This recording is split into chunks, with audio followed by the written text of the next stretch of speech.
So, it took me a while to get here. Or technically, it didn't. At least, not in your eyes. That's because I ended up making a bunch of videos and scheduling them ahead of time, so I could keep a consistent upload schedule and avoid another content drought like the one that happened when I was working on the Sonic Adventure 2 vid. But now, we're finally here. Sonic Heroes. The next mainline Sonic game after Sonic Adventure 2. And for anyone who doesn't know, Sonic Adventure 2 was basically the Dreamcast's swan song. And after that, Sega said, we're done with consoles, and went third party. And Sonic Heroes became the first mainline Sonic game to release in that era. Yeah, there were spin-offs like Sonic Advanced before this, but most people consider Sonic Heroes the first true third-party Sonic game, because it's the next mainline title. And boy, does this game deviate from the adventure formula. Sonic Heroes has, and I kid you not, 15 playable characters. Sonic, Tails, Knuckles, Amy, Big, Cream, Shadow, Rouge, Omega, Vector, Espio, and Charming.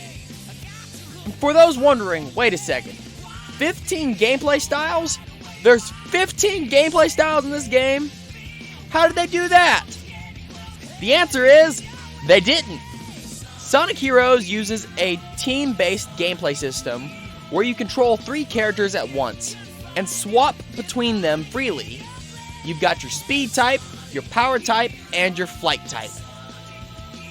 And all the power characters share the same basic abilities, and all the speed characters share theirs, and so on, with a little unique flair sprinkled in between the characters, as we'll see later. This was a controversial choice, to say the least. Some people hate this game and how it controls. Some people absolutely love it. Me, I've always had mixed feelings about Sonic Heroes. I do have some really good memories with it, but for very personal reasons. This was the first game I played after breaking up with my first girlfriend. True story, after releasing Nova Rebellion 1, I was so emotionally wrecked that I didn't code for months. I just played video games non-stop. And Sonic Heroes was one of the first games I picked up during that time. So naturally, I have some pretty strong memories attached to it. But I haven't played it since then. So the question is, does Sonic Heroes still hold up? Is it a good Sonic game? Let's find out as I review Sonic Heroes.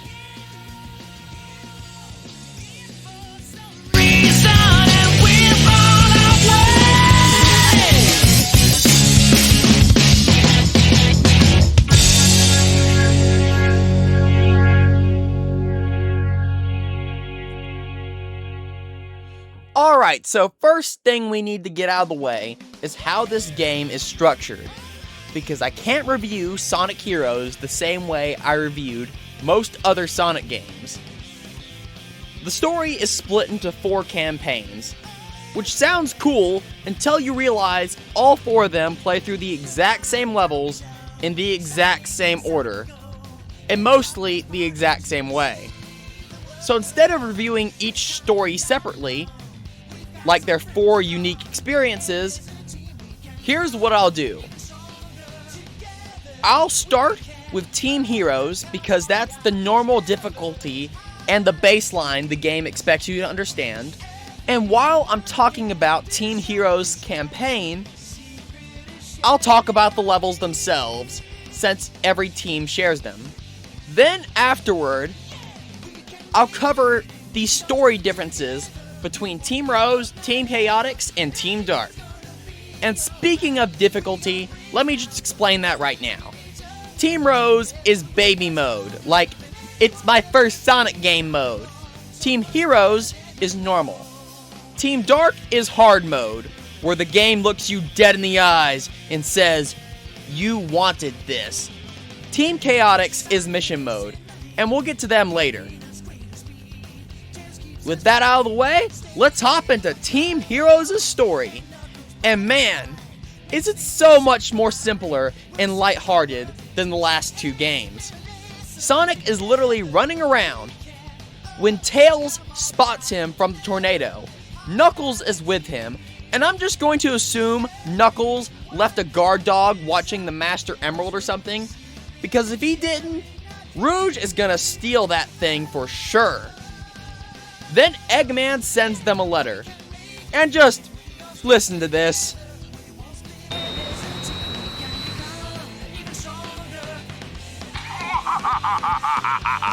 Guess what, Sonic Heroes? I finally developed the ultimate weapon. In 3 days, I'll conquer the world. Think you can stop me?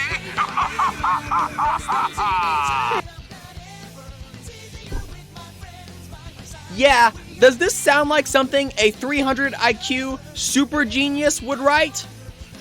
Also, is that holographic paper? How is Eggman moving on the page? Is he animating himself? Is this a GIF? Did he invent printer-friendly holograms? I mean, sure, if you're 300 IQ, maybe you can do stuff like that. But if he's really that smart, why would he write something so stupid? Why would you openly announce your plan to take over the world to the one guy who has consistently stopped you time and time again? Good question. Wouldn't it be better to, I don't know, surprise attack him? Good question. I'm probably thinking about this too hard, aren't I? Good question. Yeah, I definitely am. Anyway, with that out of the way, everyone runs off to the first level, Seaside Hill. Seaside Hill actually does a great job of teaching you the mechanics. It's a pretty simple level overall, but introduces everything you need to know. Swapping characters on the fly, using flight characters to hover across gaps, smashing enemies with power characters, and using speed characters for, well, the closest thing you're gonna get to traditional Sonic adventure gameplay in this title. So, I should probably explain how these character types work. Flight type lets you fly, obviously, but the funny part is how they carry the entire team in this little totem pole style formation, like they're trying to sneak into an R-rated movie. Power type is strong, and punches things, breaks obstacles, and generally solves problems the way Knuckles likes to solve all of his problems. Violence. Speed is your standard Sonic gameplay, with homing attacks and fast movement, the usual. You swap between these three constantly to get past obstacles or take different paths. And honestly, it's a pretty good system. It's creative, it's fast, and it gives the game its own identity. That said, the acceleration in this game is all over the place. The controls feel like the characters have shoes made of butter. They're so slippery. But to the game's credit, the levels were clearly designed around these loose controls. So most of the time, they don't send you flying off a cliff. Most of the time.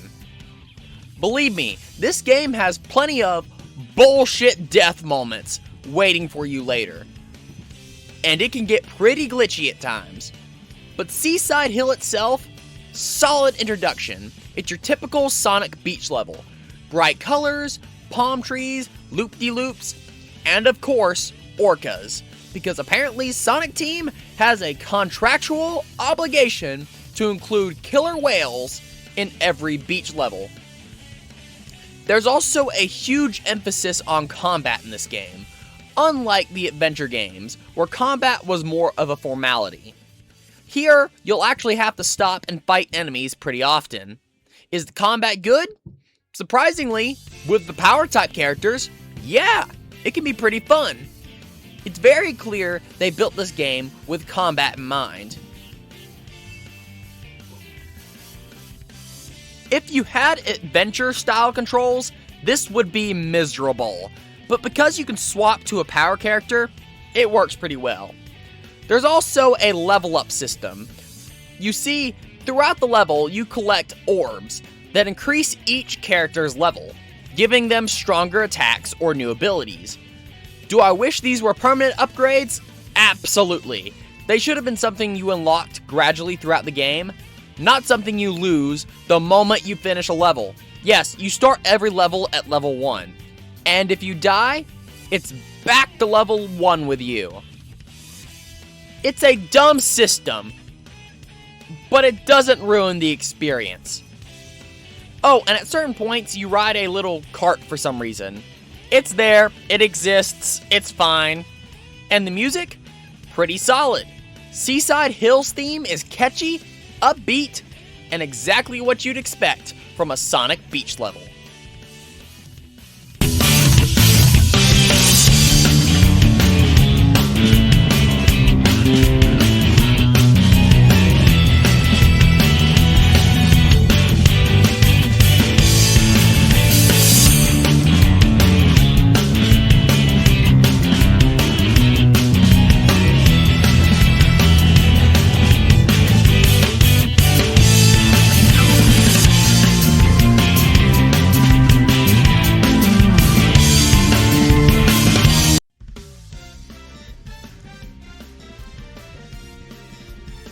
Next up is Ocean Palace, which had me fooled for a second.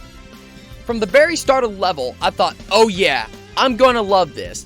The objective is literally escape the ancient ruins. That's my thing. I love ancient ruins. But then you actually get there and these do not look like ancient ruins. They look like someone's extremely expensive beach resort that just happened to be themed around ancient ruins. Everything is clean, polished, symmetrical, and perfectly maintained.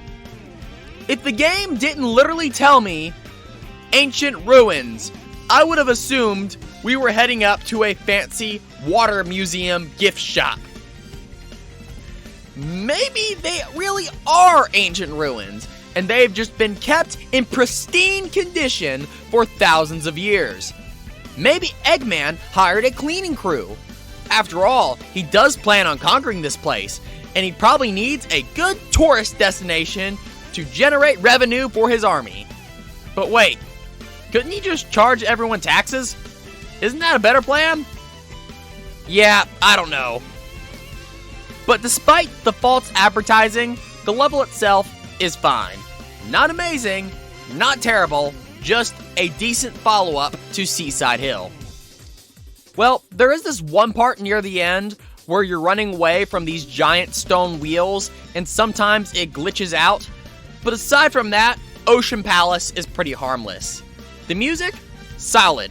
Not as iconic as Seaside Hill, but still very Sonic beachy, if you get what I mean.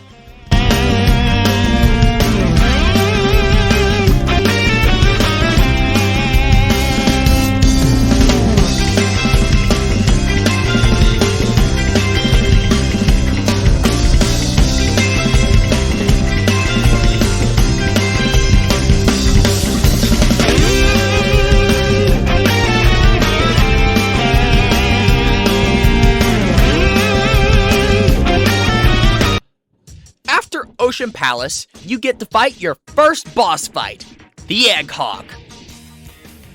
And it's not exactly a difficult boss fight. You basically chase Eggman down, hit him a bunch of times, watch his health bar pretend to be intimidating, and eventually the Egg Hawk blows up. He does have a ton of HP, but as long as you're doing the right formation at the right time, he goes down pretty fast. Also, the music for the boss fight is pretty good. Heroes really doesn't miss it when it comes to the soundtrack.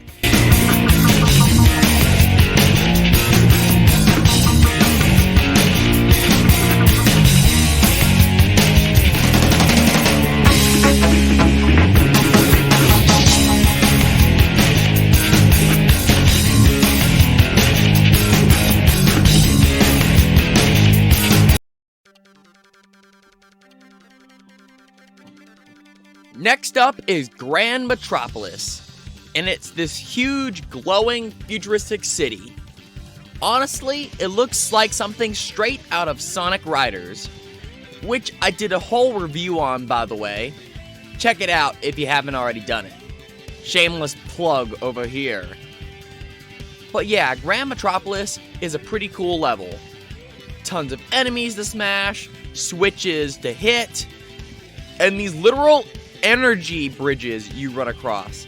It's like the city is powered by Tron's leftover assets. It's bright, it's clean, and it's futuristic. It's basically the opposite of every real city ever. This is also the level that introduces rail grinding, and compared to Sonic Adventure 2, it's way simpler. You don't have to balance on the rails as much as you had to do in Sonic Adventure 2. Just hop on and go. But don't get too comfortable. This system has issues, and we'll get to that in a later level, where the rails decide they're done with your existence. Also, the music here, fantastic. It really sells the vibe of a high-tech metropolis that definitely violates at least 47 OSHA regulations.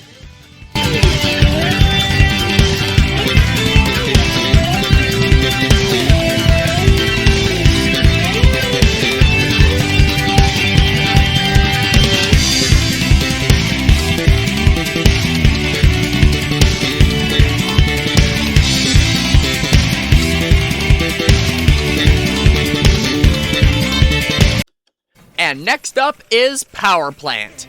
And yeah, it really doesn't feel like a power plant. Aesthetically, it's very similar to Grand Metropolis, except this one takes place mostly indoors. Lots of machinery and lots of glowing tubes. There is one really annoying section near the end where you have to run away from molten lava. Yes, lava in a power plant. I don't know who designed this facility, but they should never be allowed to design anything ever again. But overall, both Grand Metropolis and Power Plant are pretty solid zones. Good pacing, good visuals, and good music. Seriously, Power Plant has decent music. Take a listen.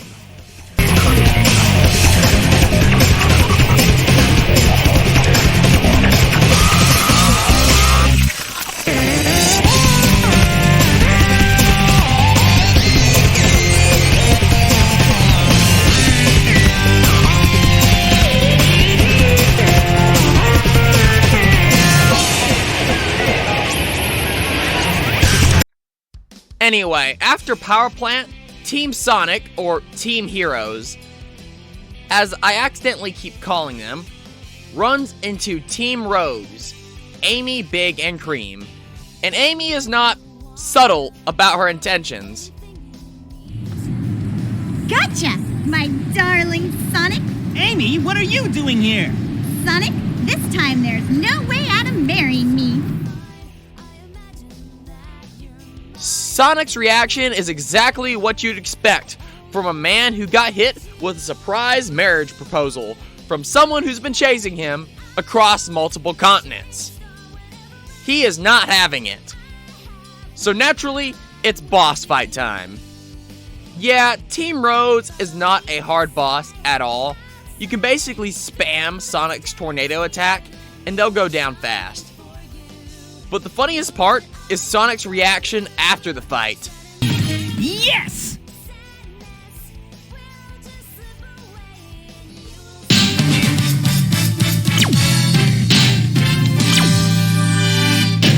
Marriage? No way! At this point, Sonic might want to consider a restraining order. I'm just saying. Anyway, after this, we get to my least favorite set of levels in the entire game.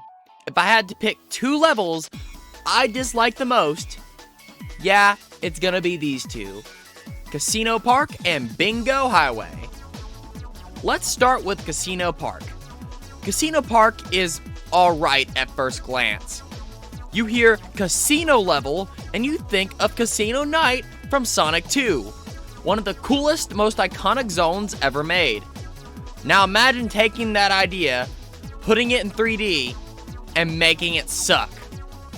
That's Casino Park. I hate this level. Not because it's hard. No, that would be too simple. I hate it because it's tedious. These pinball tables are so obnoxious and so inconsistent that I spent minutes just bouncing around like a malfunctioning pachinko ball. Over half my playtime in this level is just me fighting the physics engine, praying I land somewhere useful. I freaking hate this zone. And the music, not great either. There are two versions of the track. There's the original version, which I'm gonna assume was a beta version that was just never used, and the in-game version. And honestly, both of them just suck. I'm not a fan of this track at all.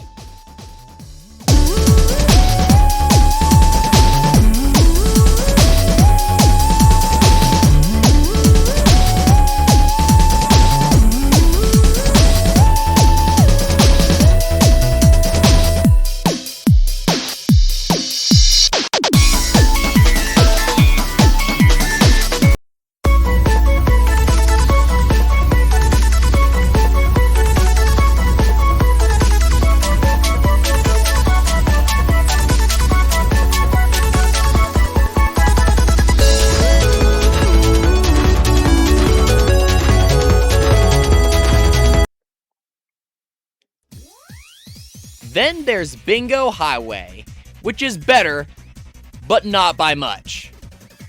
There's nowhere near as much pinball nonsense, which is good, because most of the level is downhill, which brings its own problems. Because when you're rolling downhill at high speed, the controls basically turn into, "Good luck, idiot!" And you can fall off bingo tables so easily that every time it happens, it feels like a bullshit death. Not your fault, not your mistake, just gravity deciding it's gonna be a bitch today. And the best way to describe these two levels is Casino Park, mostly uphill. Bingo Highway, mostly downhill. And both directions suck for different reasons. But I'll give Bingo Highway one thing. The music is legitimately great. I actually love this track. Fun fact, Bingo Highway's theme was the inspiration for Let's Get Out for Nova Rebellion. No joke, this track inspired that level theme. Here, take a listen to both of them.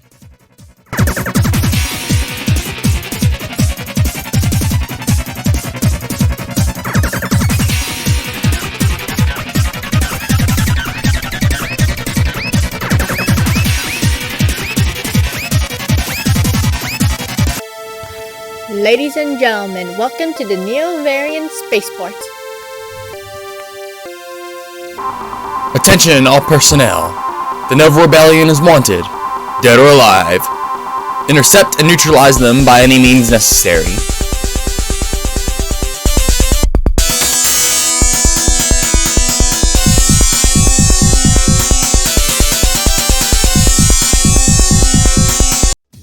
Also, there's an awesome remix of Casino Park on the soundtrack that's way better than the original.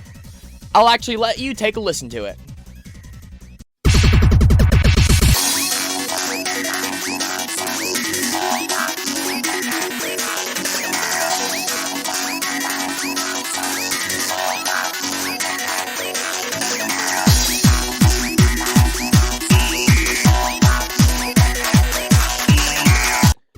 After Casino Park and Bingo Highway, instead of a normal boss fight, you get Robot Carnival. It's basically Eggman saying, "Alright, I'm out of ideas. Here's a bunch of robots. Fight them." And it's just wave after wave of enemies that you have to survive. A lot of people hate these sections, But honestly, if you actually enjoy the combat in Sonic Heroes like I do, they are actually pretty fun.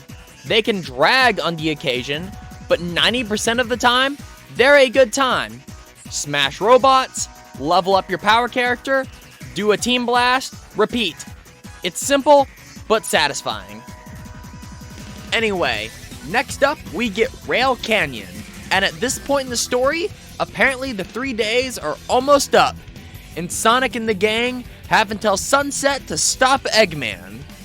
So of course, they're grinding through Rail Canyon as fast as possible to try to reach Eggman's base. Rail Canyon is infamous. Most people hate this level, and honestly, I get it. This is where the rail grinding system goes, to put it bluntly, off the rails. Staying on the rails is easy. Trying to switch rails, that's where the game looks at you in the eyes and says, "Oh, you want a precision? That's adorable." Rail switching in Sonic Heroes is a pain. It can randomly glitch out and send you flying into the abyss like you just got rejected by gravity itself. It doesn't happen too often for me because I learned 2 tricks. And those tricks are, don't rail switch at top speed and never rail switch on a curve. But even with that advice, you'll still go flying off sometimes. You can only minimize the bullshit, not eliminate it. The level itself is also very Grand Canyon-y, if that makes sense. Lots of rails, lots of cliffs, and a little bit of Western-style symbolism sprinkled around. There are even trains barreling down the tracks that you have to avoid. Rail Canyon isn't my least favorite level, but it's definitely not a good one. The music, though, is really good. Sonic Team always nails the soundtrack.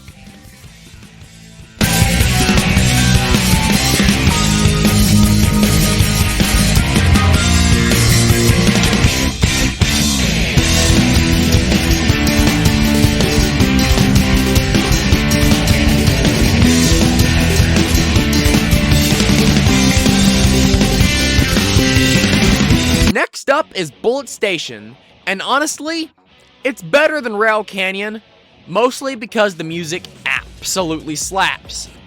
This level adds cannons, and yes, you literally hop into giant cannons and get launched across the level like you're auditioning for a circus act.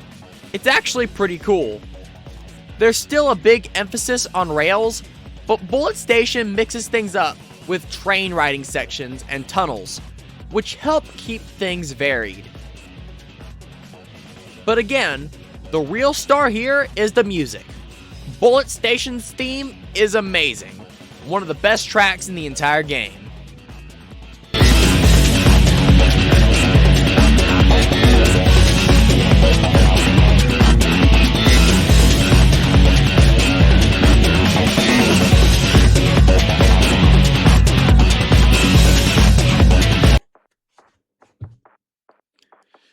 After Bullet Station, you run into Eggman again, this time piloting the Egg Albatross, which is basically the Egg Hawk duct taped to a blimp full of weapons. It's not a hard boss fight at all. Take your time, beat up the enemies, use your Team Blast, and you'll shred through it. Speaking of Team Blast, if I haven't explained it yet, it's basically your team's ultimate attack. When the gauge is full, you unleash a big flashy move that does massive damage. Team Sonic version is the most basic, but it still hits like a truck, especially against boss fights. Also, another thing I want to point out about this boss is the fact that it has a really good theme. Here, take a listen.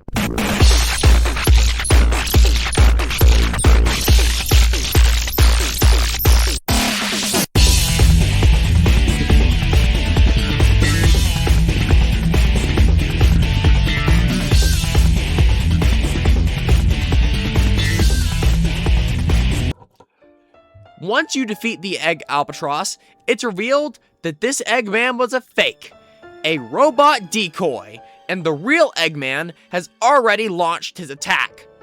Honestly, that's actually a smart move. He sent Sonic on a wild goose chase while he deployed the Egg Fleet. Hey! Eggman actually used his 300 IQ for something smart. Give him a pat on the back. As Sonic and Knuckles run off to stop the Egg Fleet, Tails notices something weird.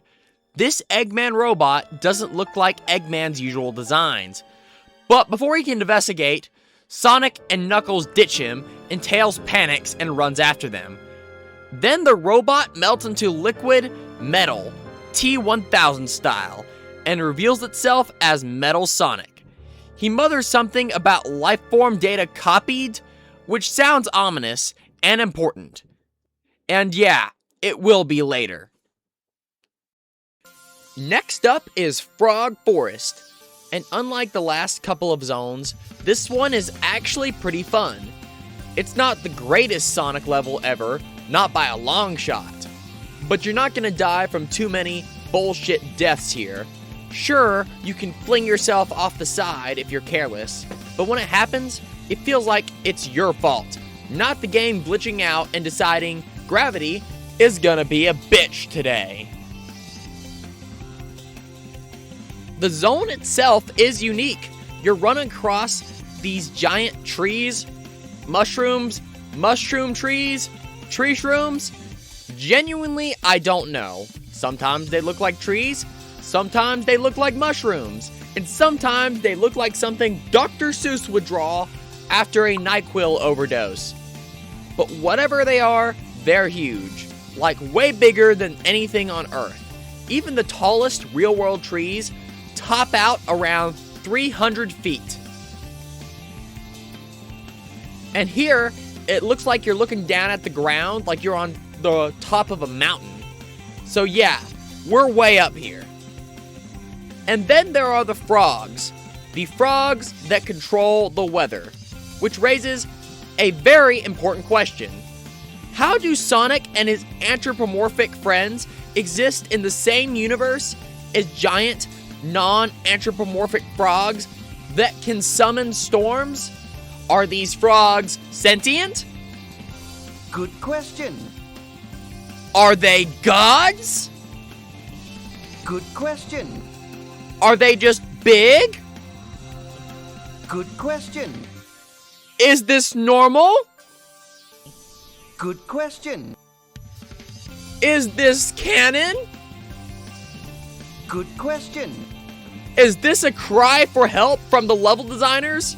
Because there was only 2 of them and one of them fell ill during development, so the other one had to take over and was overworked to the point that he lost 22 pounds during the development of this game? Good question.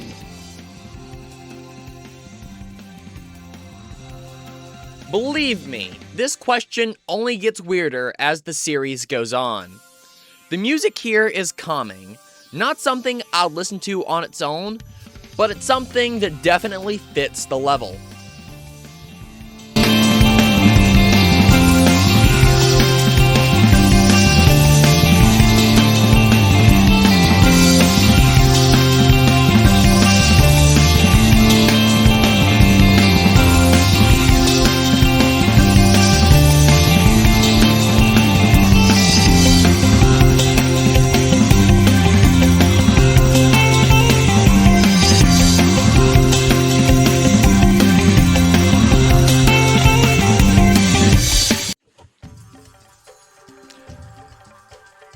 After Frog Forest, we drop down to Lost Jungle, which appears to be the ground of whatever this place, forest, jungle / mushroom ecosystem is.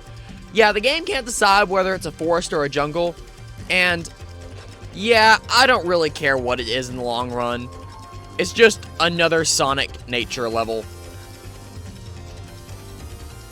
The scenery here is actually really cool. Lots of lush greenery, cool lighting, and a more grounded feel compared to the sky-high platforms above. This level also introduces black frogs, which summon rain that kill plant life. So yeah, new gimmick. Green frogs, good weather. Black frogs, death rain. Sonic Team, they're absolutely winging it at this point. There's also a lot less bottomless pits in this level over Frog Forest, but there are a lot more enemies to fight. Also, near the end, you get chased by a giant alligator, and if you screw up even one button press, you're done. It's a tough section the first time through, and I've definitely messed it up before, but once you understand the rhythm, it's not too bad. But again, how are there giant alligators in the same universe as Sonic and his anthropomorphic friends? What separates Sonic from these giant animals? Is there a lore reason? Or is it just vibes at this point? I'm thinking about this way too hard, aren't I? Well, moving on. After Lost Jungle, we run into, you guessed it, Team Dark, Shadow, Rouge, and Omega. And this is actually a big moment. This is the first time Sonic has seen Shadow since the end of Sonic Adventure 2, when Shadow died saving the planet. So let me ask you something. If someone you considered a friend or ally died sacrificing themselves to save the world, then you saw them alive again, what would your reaction be? Shock? Tears?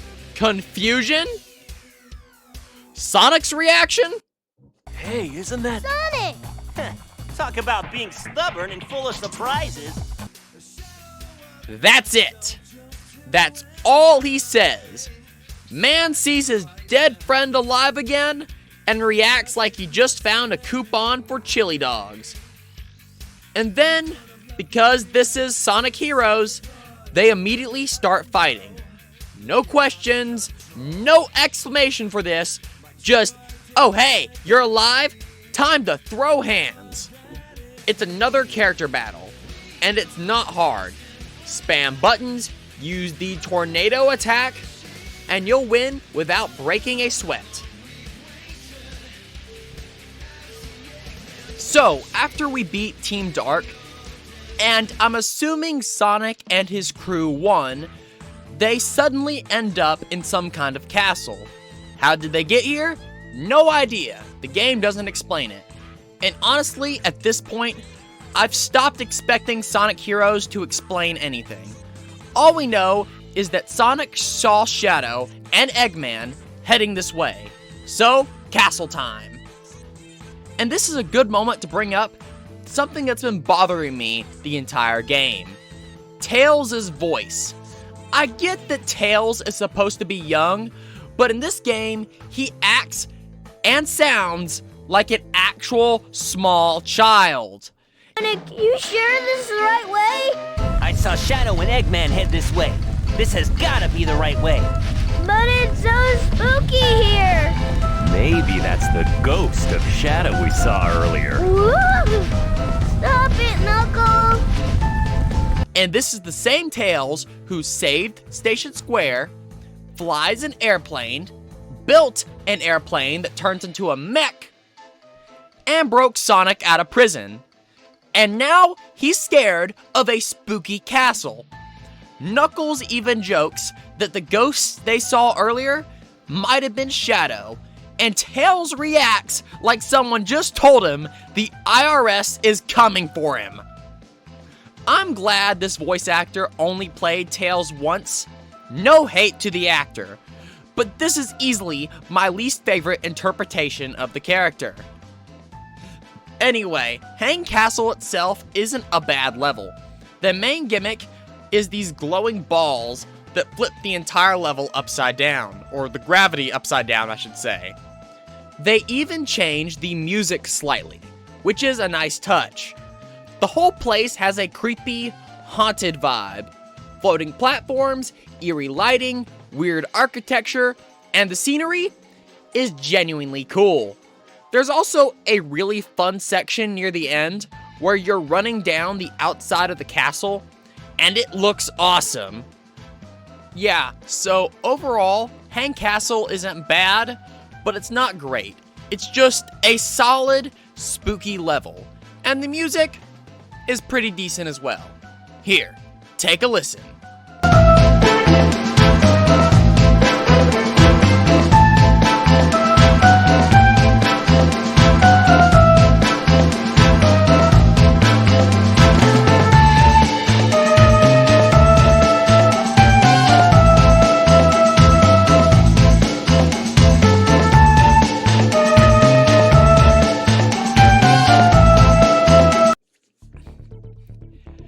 Then we head inside the castle to Mystic Mansion. Can this game not make up its mind? First we had Frog Forest, then Lost Jungle, now Hang Castle and Mystic Mansion? Is this a castle? Is this a mansion? Is it both? Is it neither? Does Sonic Team know the difference? Anyway, Mystic Mansion is mostly fine, except for the very end, which I absolutely hate. The final section splits into 3 mini-courses, one for each character type. Tails' section is easy, just fly across. Knuckles' section is also fine, just glide over some fans. Sonic's section is an absolute nightmare. You have to homing attack a bunch of ghosts over a bottomless pit, and if you miss even once, you fall into the abyss and die instantly. The problem? The homing attack in this game is glitchy. It doesn't always lock on correctly, and sometimes Sonic just decides to swan dive into the void for no reason. I've died multiple times here, and it's the only part of the level that I consider to be bad. But it's so bad that it drags the whole thing down. But the rest of Mystic Mansion is cool. And the music? It's okay, not amazing, not terrible.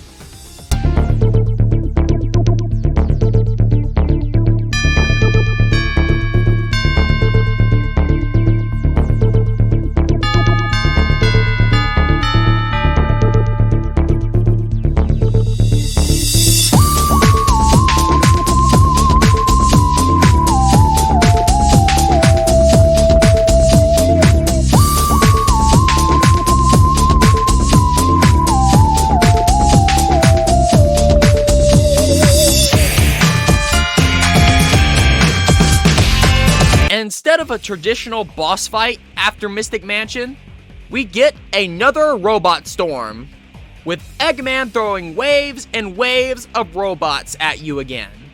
This one goes on for a while, but honestly, I wasn't bored. I actually enjoy the combat in Sonic Heroes, so smashing robots for a few minutes is fine by me. It's nothing special, just more robots, more team blasts, more explosions, but it gets the job done. Next up is Egg Fleet, aka Spectacle the Level. Seriously, Sonic Heroes at this point goes full summer blockbuster. Yes, there's a lot of gameplay here, but the real star of the show is the spectacle and sheer scale of what you're doing. You're charging through Eggman's entire air armada, a whole fleet of battleships, and just absolutely wrecking everything in sight. Cannons gone. Robots gone. Platforms collapsing and exploding behind you, like you're in an action movie trailer. Everything is suspended over a bottomless pit, but as long as you know what you're doing, you'll be fine. Grind rails, smash robots, blow up cannons. It's just an awesome level. It's fast, it's chaotic, and it feels like Sonic is single-handedly wiping out Eggman's entire navy. Or is it an Air Force? because these are ships, but they're flying. So is this a Navy or an Air Force? You know what? Don't know, don't care. Sonic's blowing them up either way. And the music? Perfect. It sells the feeling that you're laying siege to Eggman's entire armada and winning.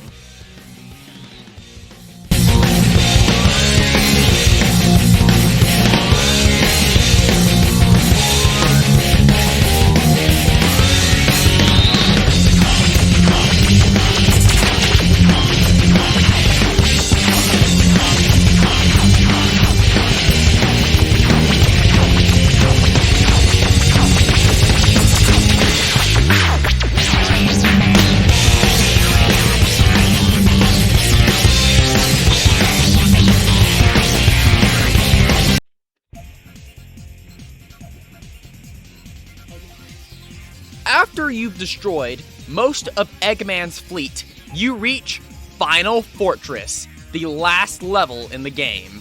And this place is huge.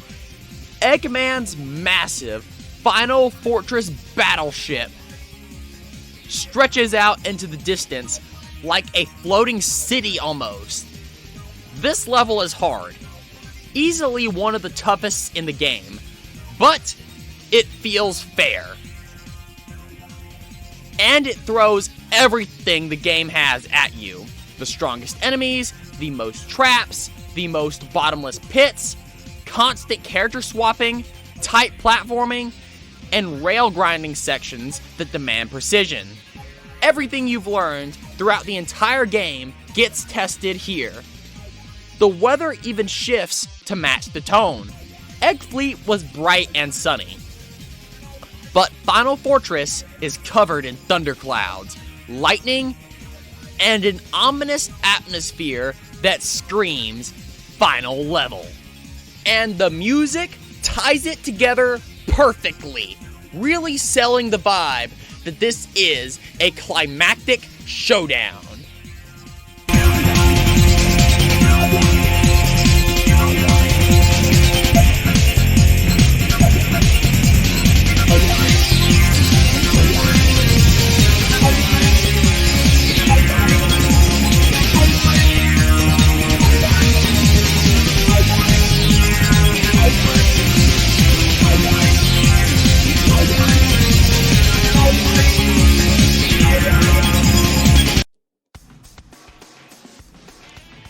Then we fight the Egg Emperor. And this is the one boss in Sonic Heroes that I can confidently say sucks. It's brutal, it's frustrating, and it feels like the game suddenly decided to stop being fun and to start being mean. The fight starts with a chase sequence where you have to dodge cannon fire, robots, and the Egg Emperor itself. If you fall too far behind the Egg Emperor, it charges at you with an unavoidable attack that will damage you and make you lose all your rings. Combine that with the enemies everywhere and the constant hazards, and it's a mess. Once you reach the big arena, the real fight begins, and the Egg Emperor has a gigantic health bar. The most reliable way to damage him is with the Team Blast, and if you can hit him with Sonic's homing attack, that works too. It just takes forever. And the music is solid, but it doesn't make the fight any less painful.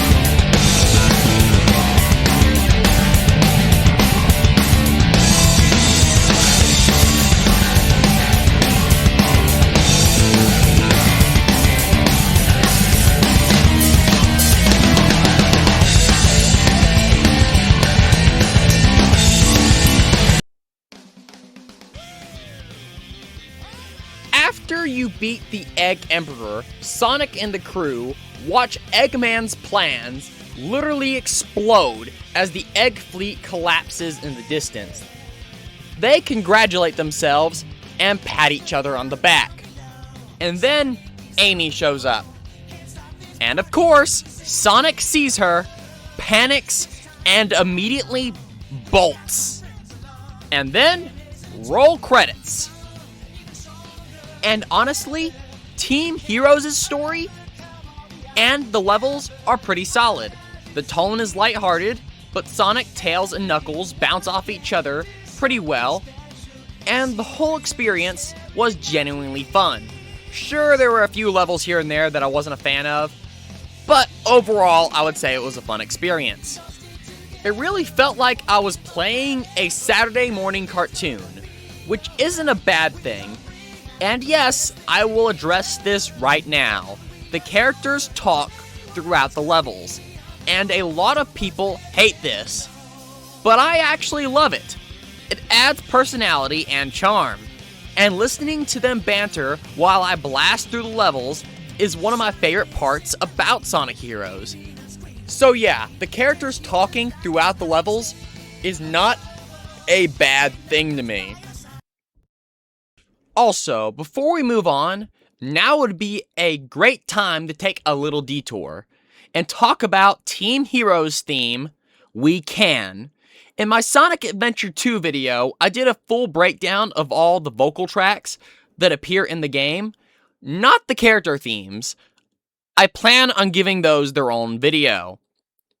But a lot of people actually liked me doing this. So for this video, I figured, why not? I can break down all the Sonic Hero themes as I go through the game and go through the review. So, let's start by analyzing Team Heroes' theme. We Can.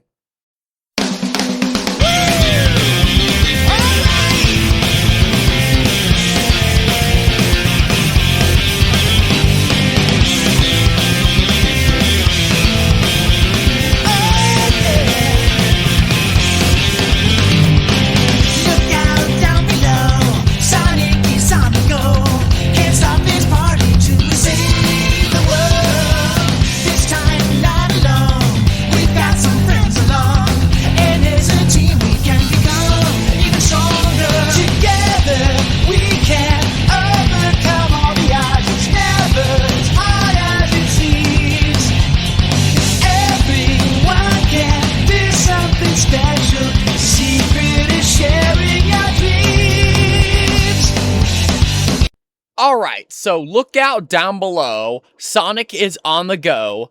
This line sets the tone immediately. Sonic doesn't wait for anything. He's already moving before the world even realizes what's happening.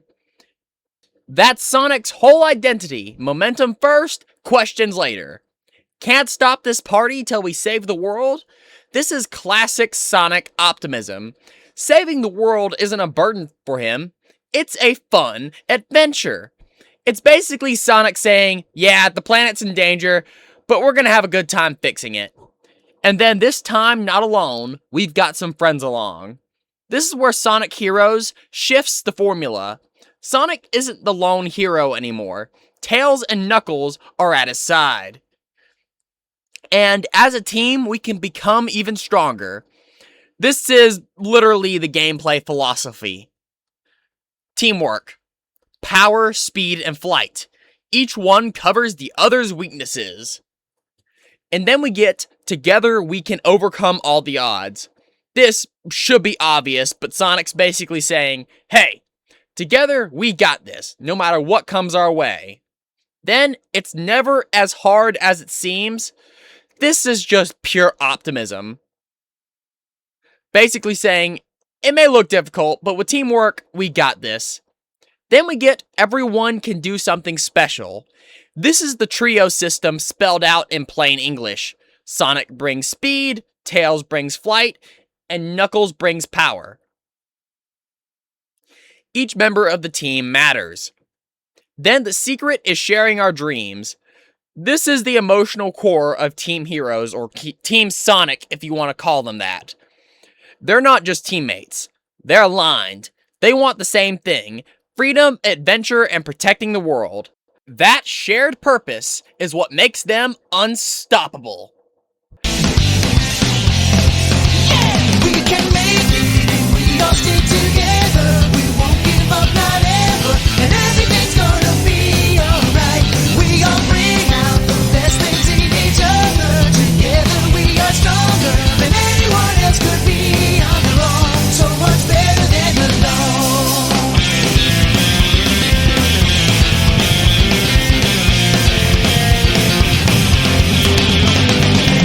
Sonic's in the lead, giving us greater speed. Tails keeps us flying high, staying in the trouble. And Knuckles by our side makes this a safer ride. We'll save the world and teach that Eggman a lesson. Together we can overcome all the odds. It's never as hard as it seems. Everyone can do something special. The secret is sharing our dreams. Alright, let's start with we can make it if we all stick together. This is the heart of Team Heroes. The game keeps reminding you that the whole point of Heroes is unity. Sonic isn't a lone hero. The team is the hero. We won't give up, not ever. This is classic Sonic's stubborn optimism. No matter how many robots Eggman throws at him and his team, they're not backing down. And everything is gonna be alright. This is more classic Sonic optimism. And we all bring out the best things in each other. This is the trio dynamic in one sentence. Sonic pushes Tails to be braver, Tails keeps Sonic grounded, and Knuckles keeps both of them alive. They're better because they're together. Then, speaking of better together we are stronger than anyone else could be on their own. This is, yet again, the thesis of the entire game. No single character, not even Sonic, is enough alone, but as a team, they're unstoppable. And the line, "so much better than alone," should be obvious.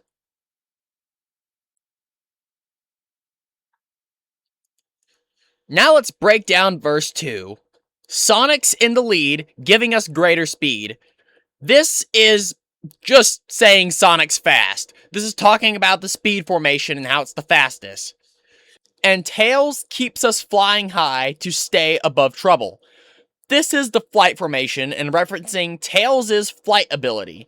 And Knuckles by our side makes this a safer ride. This is the power formation. Knuckles is the shield and the muscle. He's the one who smashes robots, breaks barriers, and protects the team. And we'll save the world and teach that Eggman a lesson.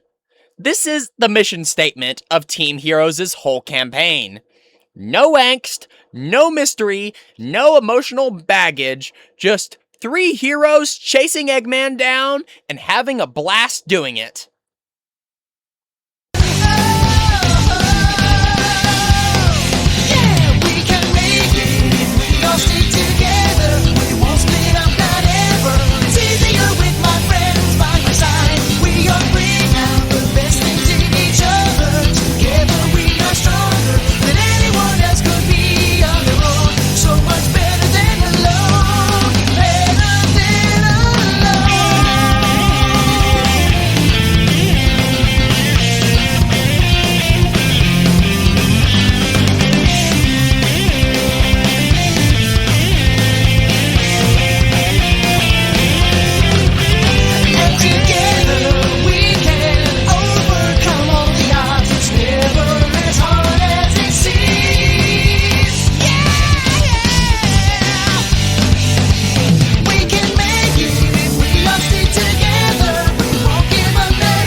Alright, so the last part of the song was just repeating stuff we already talked about earlier, except for one part. We won't split up, not ever. This is important. Earlier it was give up. Now it's split up. Basically, Sonic saying that him and his friends are going to be friends forever, and they're always going to be a team. So yeah, that's all the lyrics of We Can Analyzed. Definitely not my favorite song in Sonic Heroes, but it's definitely very energetic and upbeat. Pretty decent song overall.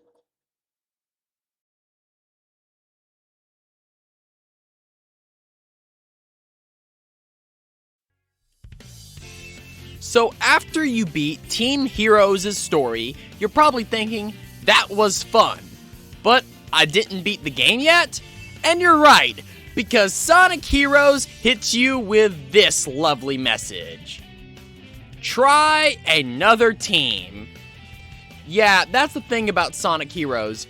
You've got to beat the game 4 times, once with each team. And no, the gameplay style isn't drastically different. Each team has slightly different abilities, but you're still playing the exact same levels in the exact same order, just with minor variations. Next up is Team Dark, which is my absolute favorite team in the game.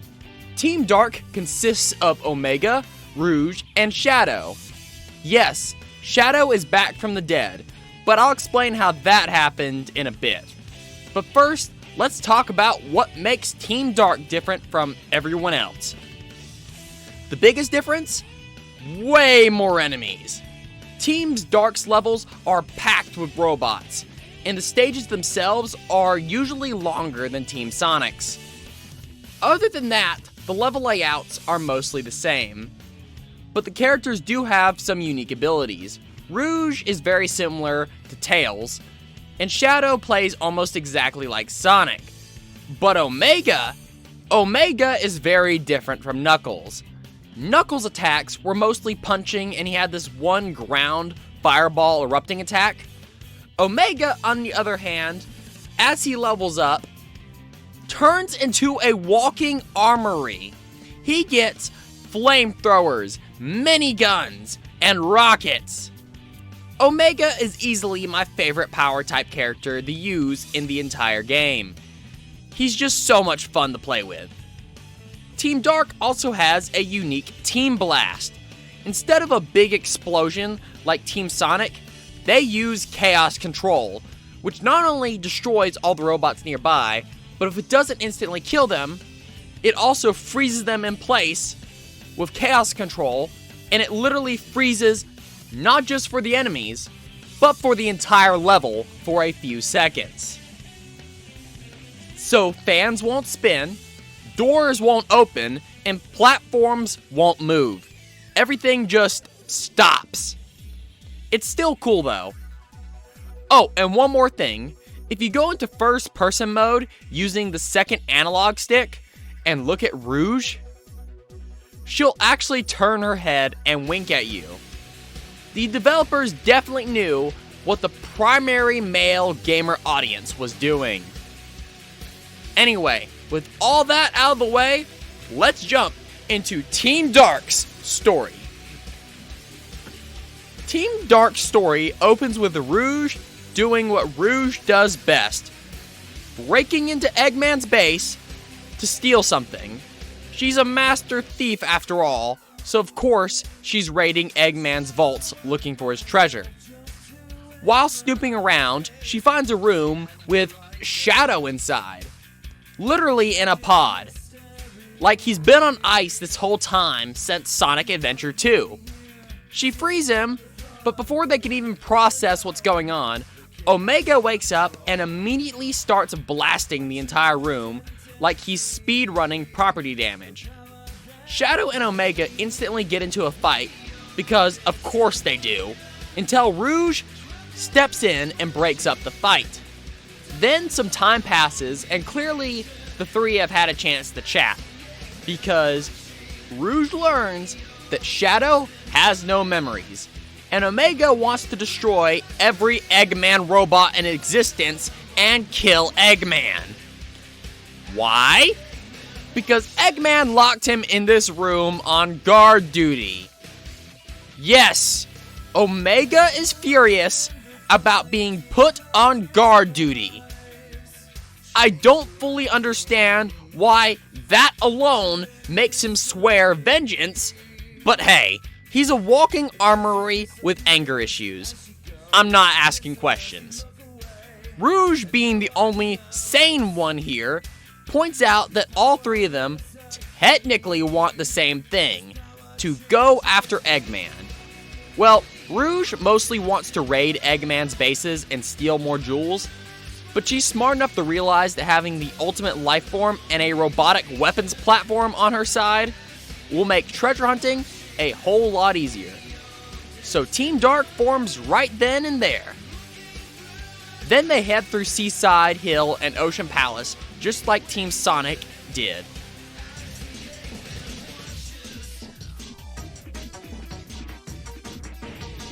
And they end up confronting Eggman at the end of Ocean Palace, where we get a pretty standard boss exchange, except for one line that stands out. You must be Omega. Is that any way to treat your creator? Now witness your master's real power. Now, the first time I heard this, I thought it was just a weird translation. But no, this is foreshadowing. Why would Eggman say, "Oh, you must be Omega," like he's never actually seen Omega before? Eggman built Omega. Eggman supposedly put him on guard duty. Eggman should know exactly who he is. But the way he says it, like he's only ever heard of Omega, not met him, is a hint that something is off. And yes, this will pay off big time later. Anyway, after the Egg Hawk, we go through Metropolis and Power Plant like normal, just with more enemies, and the levels were slightly longer. But after Grand Metropolis and Power Plant, we run into Team Chaotix, and the interaction is something. Rouge immediately assumes they're up to no good for reasons, and then because no one here understands diplomacy, things almost immediately escalate into a full-blown fight. So, yeah, they fight for absolutely no reason, because this is Sonic Heroes. And after the fight, Omega delivers this legendary line. Mission completed.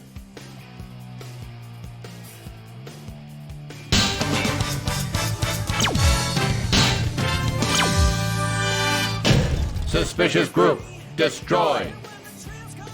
I don't know why, but that line makes me laugh every time I hear it. Seriously, Omega has some of the best dialogue in Sonic Heroes. Some of his best lines include... Those machines are sucking the energy out the road. Terminate all Eggman robots, regardless of their purpose. Minus gravity detected. Worthless consumer models. Metal. I'll eliminate them all. Fire. And this last one is just badass because it ties back directly into Sonic Adventure 1. I couldn't even beat Gamma or Beta. Then we do Casino Park and Bingo Highway, and yeah, I still hate these levels.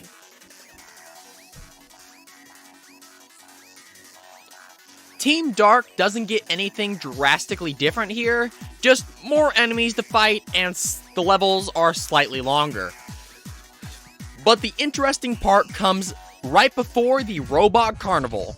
See, Shadow finally gets a moment to confront Eggman, and he asks the big questions. Why does he have no memory? Why was he asleep in that base? And what actually happened to him? And Eggman gives him this cryptic and ominous answer. You have no past to remember. And then Eggman sends a bunch of robots after Team Dark. Then we get to Rail Canyon and Bullet Station, and yeah, same deals before. More enemies, slightly longer levels. But after the Egg Albatross fight is where things get interesting. You see, after you take down the Egg Albatross, Shadow notices something on the ground. A broken Shadow android. Apparently somewhere during the fight, they destroyed a robot copy of Shadow, without even realizing it. And Rouge immediately picks up on how much this is bothering Shadow. She tries to talk to him, and tries to show a little concern for him, but Shadow just brushes it off with a cold, let's go, and runs off like he's trying very hard not to think about it. Anyway, after Bullet Station, Team Dark heads into Frog Forest and Lost Jungle. And just like in Team Sonic's story, we get the mandatory, the teams fight for no reason moment. Except this time you're fighting Team Sonic. It's the same boss fight from Team Sonic's story, just reverse. You're fighting Sonic, Tails, and Knuckles. And after that boss fight, Team Dark goes through Hang Castle and Mystic Mansion. Nothing major happens here story-wise. Same spooky levels, same upside down gimmicks, same haunted house shenanigans. Then we reach Egg Fleet and Final Fortress. And after we beat the Egg Emperor, this is where something interesting finally happens again. You see, Rouge breaks into a sealed room on Eggman's giant battleship. I think it's Final Fortress. Thinking she's found some treasure.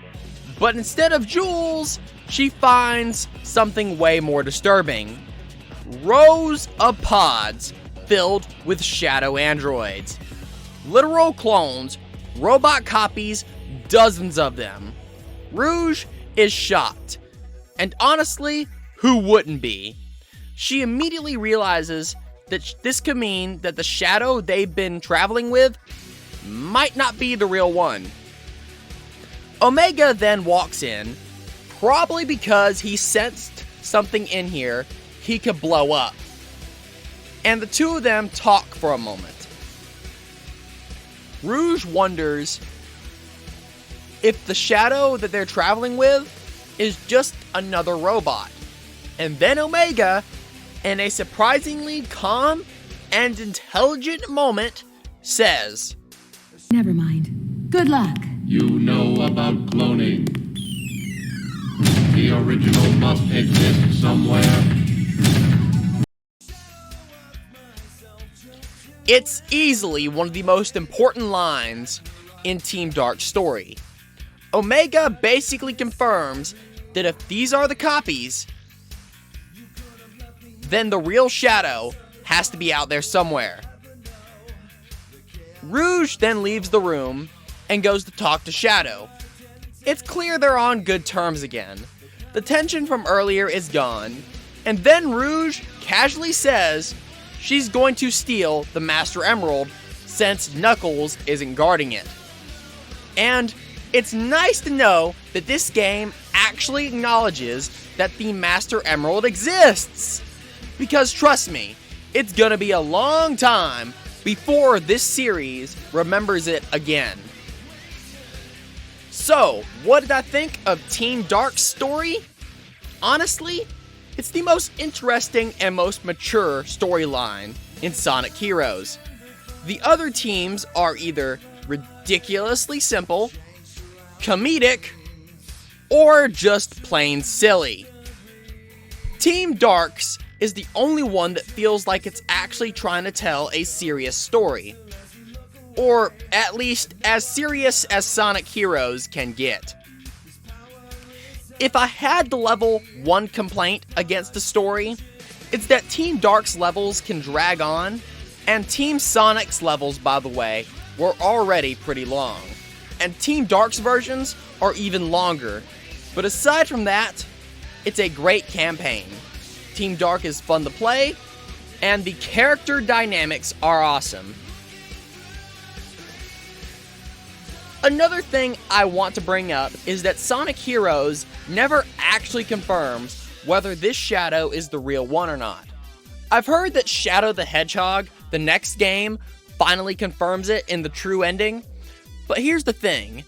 I've never actually played all 10 pathways and unlocked the true ending in Shadow the Hedgehog. I've played the game, and it's not bad. It's just I got caught up with other stuff and just never had a chance to finish it. Which I do plan on playing all the way through Shadow the Hedgehog at some point this year and doing a video on it. Trust me on that. However, even without that game, I think there's a strong argument to be made that the Shadow we see in Sonic Heroes is the real Shadow. Here's why. 1. Shadow shows multiple signs of remembering things. There are multiple moments in the game where Shadow reacts like someone who does have memories, they're just buried under amnesia. For example, in Egg Fleet, this happens. We're flying very high. We might even be at the edge of space. Space? Did you say space? And earlier, right before that, in Hang Castle, Shadow mentions that Sonic seemed familiar to him. That's not something a robot copy would say. That's someone whose memories are still in there, just scrambled, and he's just starting to piece things together. 2. Why would Eggman guard a random Shadow android with Omega? Think about it. Omega was assigned to guard one Shadow, alone in a sealed room deep underground, under heavy security. Why would Eggman put a high-powered combat robot like Omega on guard duty for a single android? Why not just leave it in a storage room with the rest of the Shadow copies? The fact that this Shadow was isolated, hidden, and heavily guarded suggests that this one was important. And if Eggman wanted to keep the real Shadow contained, this is exactly how he would do it. So yeah, everything points to the Shadow that's been traveling with Team Dark to being the real deal, just suffering from amnesia.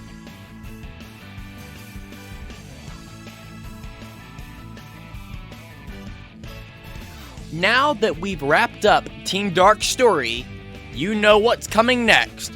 We're gonna analyze Team Dark's theme, This Machine, which is my favorite team theme in the entire game. So without further ado, let's break down the meaning behind the lyrics in This Machine.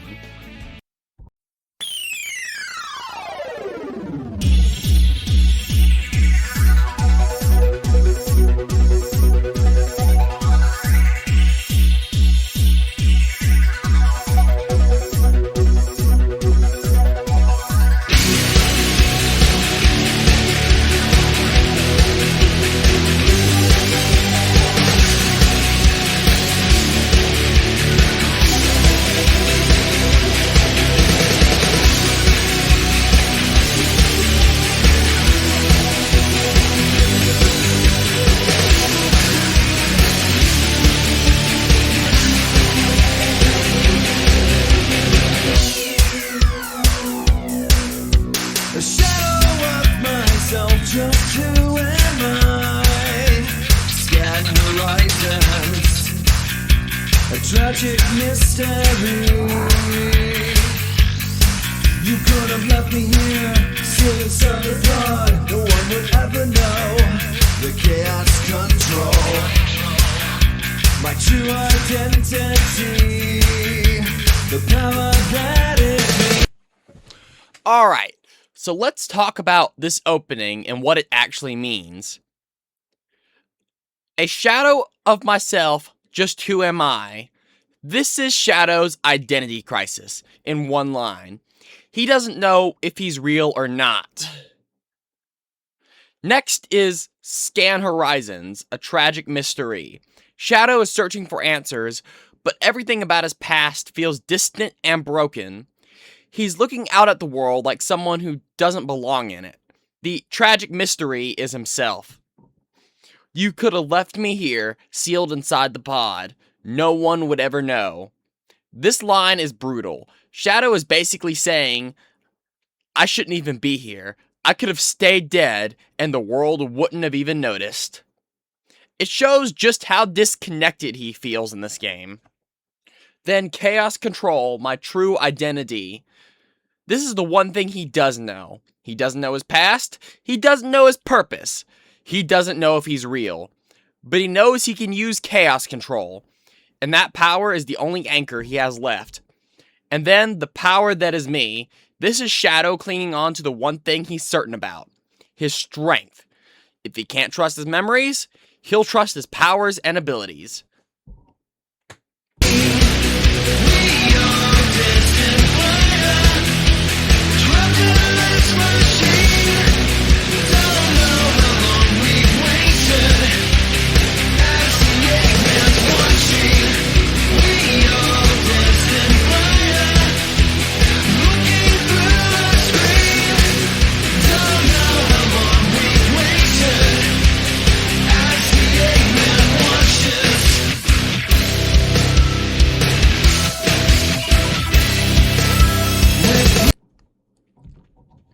The line, we all danced in fire. This is referencing all the life-threatening situations they've all been in, and all the struggles they've been through. Then, trapped in this machine, there are a few ways I can interpret this line, because this is one of those few lines that it's like, I can't say for sure what it's saying, but here are some of my theories. One, it could be referencing Shadow being trapped in the stasis pod in the beginning of the game. The second one, it could be that Shadow feels trapped because he doesn't have his memories. 3, it could be referencing Omega and how he's trapped by his programming. Or Rouge working for the machine that is Gun.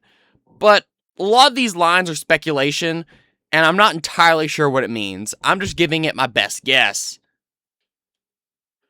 Don't know how long we've waited. Seems to be talking about how Shadow doesn't know how long he was in stasis, and Omega doesn't know how long he was in that room. Then the line, as the Eggman's watching, appears to be them thinking Eggman is watching them the whole time, controlling and manipulating them. Though, given the events of the story, I don't know how accurate it is. Then, looking through a screen, appears to be referencing how Shadow, Rouge, and Omega view the world through their own screen. That being, they view the world in a unique perspective, and they don't have the typical moral values the other heroes have.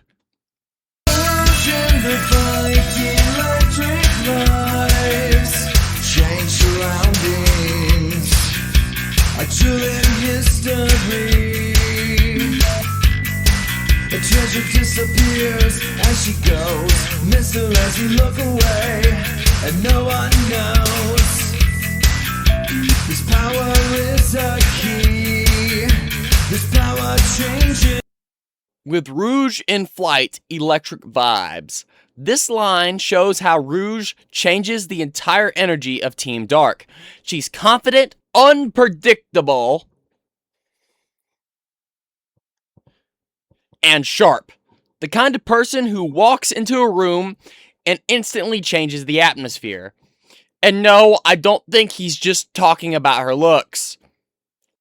And then we get the lines, change surroundings, a jewel in history. Rouge is always chasing something valuable. Not just gems, but information, secrets, and leverage. She's a treasure hunter in every sense of the word. The line, "change surroundings," reflects how she adapts instantly to any situation. And then the line, "a treasure disappears as she goes," is just... Do I even need to explain this line? This is just Rouge in a nutshell. If something valuable goes missing, she probably took it. And she did it so smoothly that no one even noticed. Shadow is acknowledging her skill, but it also makes her unpredictable. Then the line, "miss her as we look away and no one knows," is referencing how Rouge is the kind of person who can vanish in a second if you're not paying attention. She's not bound by loyalty the same way that Sonic's team is. She's bound by opportunity. Shadow knows she's useful, but also knows she's not someone you can fully trust. Then the last lines, "this power is a key. This power changes me." This is where the verse snaps back to Shadow's internal conflict. He's talking about chaos control, his abilities, and the unstable power inside of him. And this power is a key means his abilities are the only clue that leads to his identity. They're the only thing that feels real. And this power changes me means his power is shaping who he becomes. It's affecting his mind, his emotions, and his sense of self.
Now the lines, chaos control, chaos, chaos, chaos control.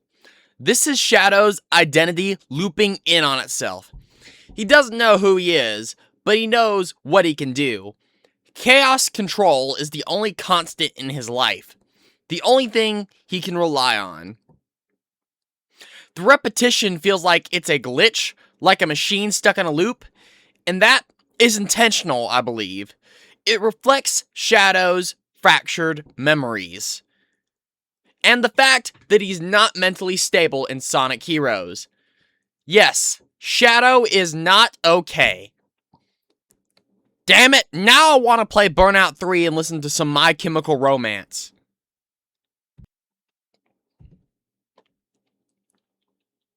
Now the last part before it just repeats the chorus over and over is E E123, which is actually Omega's model number. You see, Omega's full name is E1203 Omega. And this is him referencing it. And the lines E123, you don't know, now I'm going to show you. The power that is me. You tried to take me down, stop the show. Seems to be talking about the exact events of the opening cutscene. You see, Omega tries to kill Shadow. And Shadow is like, you don't know about my power, but I'm going to show you. Then Stop the Show is literally Rouge stepping in to stop the fight. And I don't really know what the lines, "It seems you've never tasted fear or lost of control." This could reference Shadow's fight with Omega, or could be talking about whoever Shadow's opponents is in any context. And the next lines are, "The power lives in me. The power that is me." These lines should be painfully obvious. It's just Shadow talking about his chaos control again, and his chaos abilities. Alright, so with all that said, we've officially covered everything Team Dark has to offer. Like I said, Team Dark is easily the best team in the game. Great characters, great story, and pretty decent gameplay. So, is it all downhill from here? Well, that depends on your definition of downhill. If you wanted me to keep praising things and talking about how cool everything is, then yeah, it's mostly downhill from here. But if you want me to make fun of dumb stuff, point out nonsense, and rage at questionable design choices, then congratulations, it's all uphill from here. Because next up is Team Rose, which has what I would confidently call the dumbest story in the entire game. And I don't mean that in a mean-spirited way, it's dumb in a fun way. Like Saturday morning cartoon written at 3 a.m. dumb. So let's take a look at their opening cutscene. So the story opens with it being a sunny, windy day at the beach.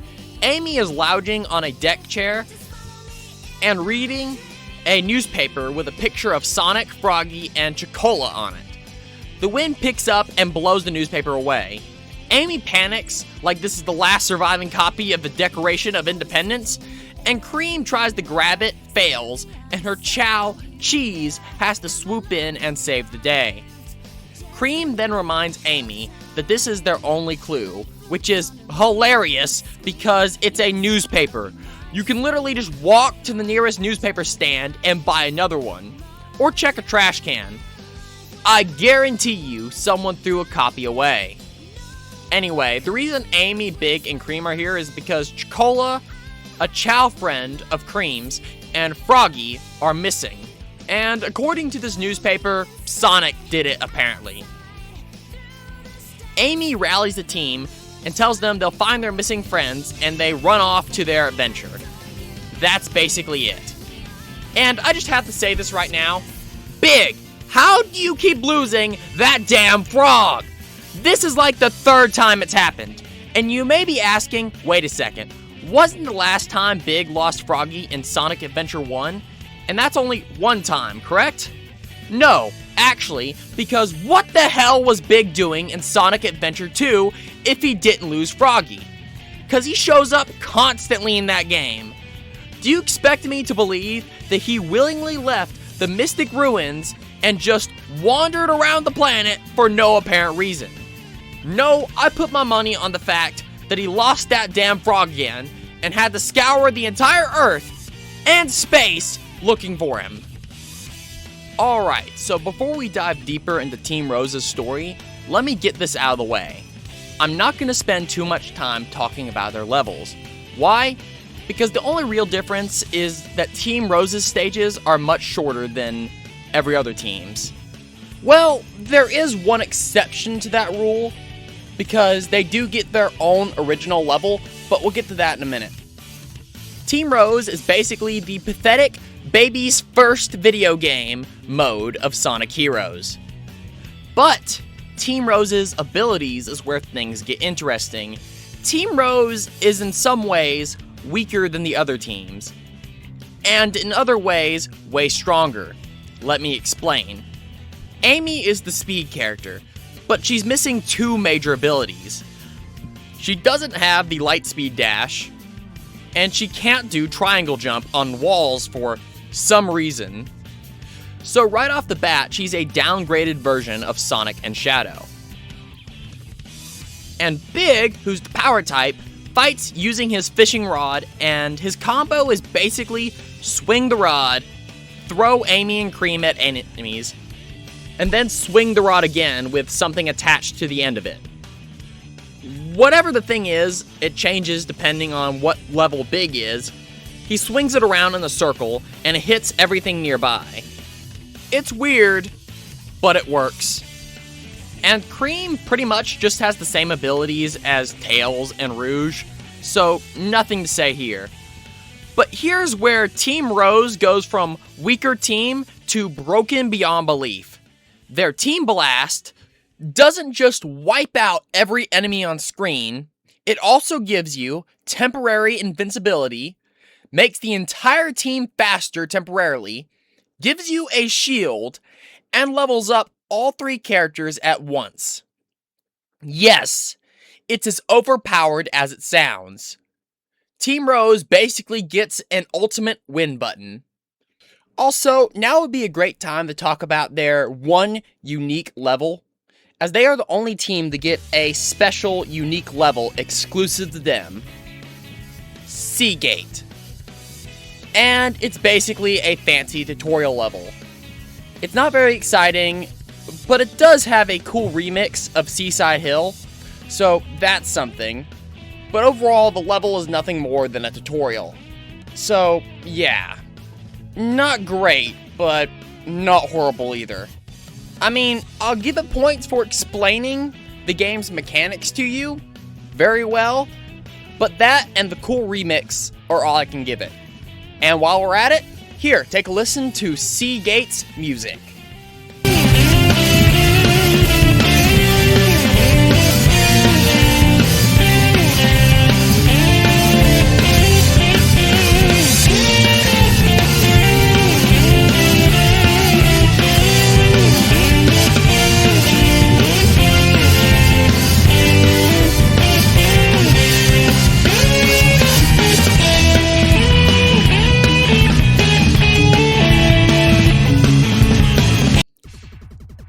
So, the story continues, and the next notable moment is when Team Rose runs into Team Sonic.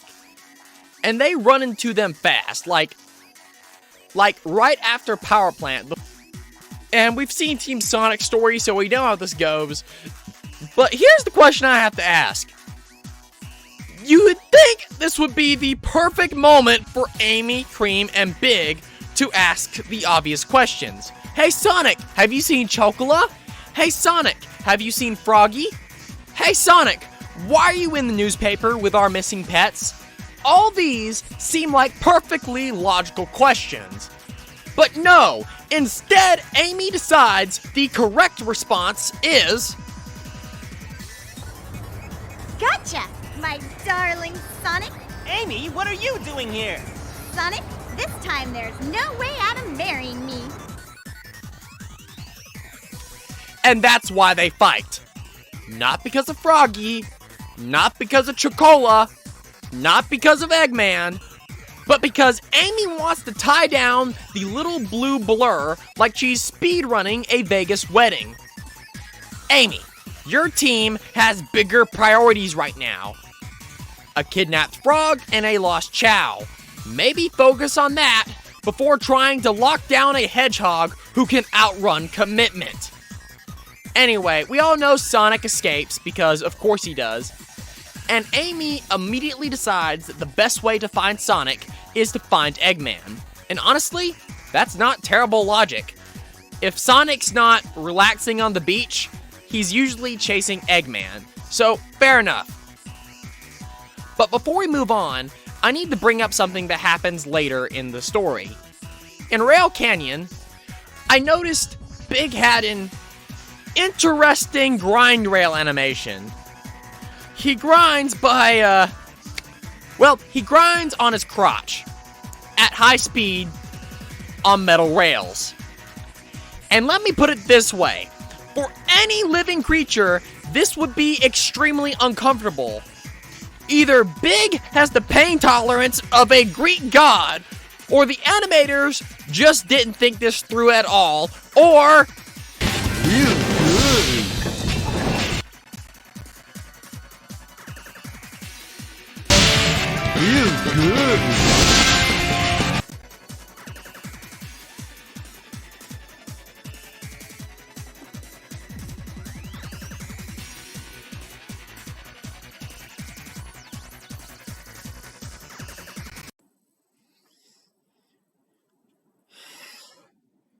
The amount of self-control it is taking not to just lay into this game with so many inappropriate jokes is astounding.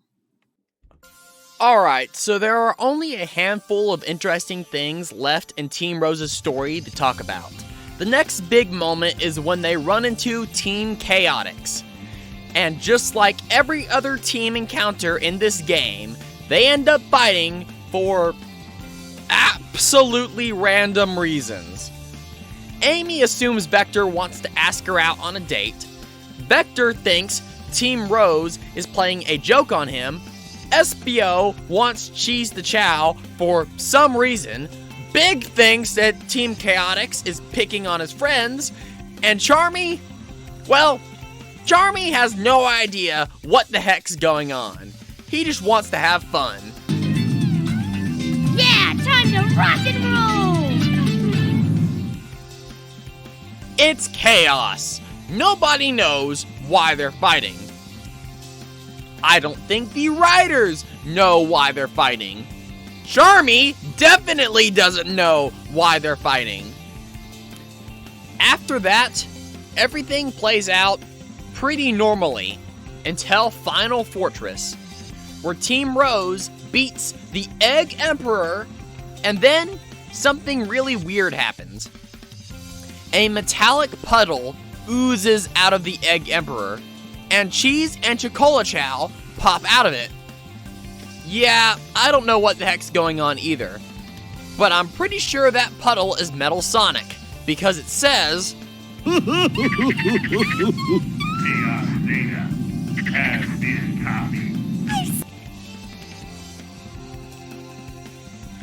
which would actually explain why he kidnapped Froggy. For those who don't know, in Sonic Adventure 1, Froggy swallowed a piece of Chaos, the god of destruction. So maybe he still had some leftover Chaos energy inside him, and Metal Sonic wanted to copy it. That's my best guess. But why did he kidnap Chocolate? I have absolutely zero idea. There is no explanation for that in the game. Metal Sonic apparently just said, yeah, I'll take the frog and the tiny Chow. Why not? And the funniest part? Team Rose doesn't question any of this. Their friends just crawled out of a metallic puddle that talked, and they're like, cool, we got them back. No concern, no questions, and no confusion. And then Amy sees Sonic in the distance, screams his name, and immediately sprints after him like she forgot the entire plot of the game. And that's it. That's the end of Team Rose's story.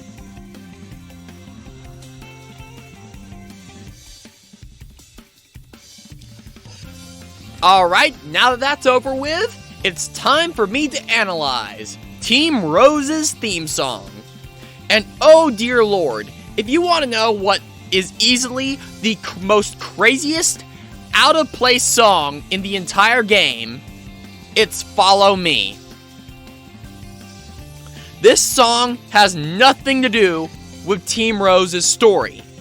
It's not about Big, it's not about Cream, and it's not about Froggy or Chocolate. It is 100% about Amy and her completely obsessive, all-consuming love for Sonic.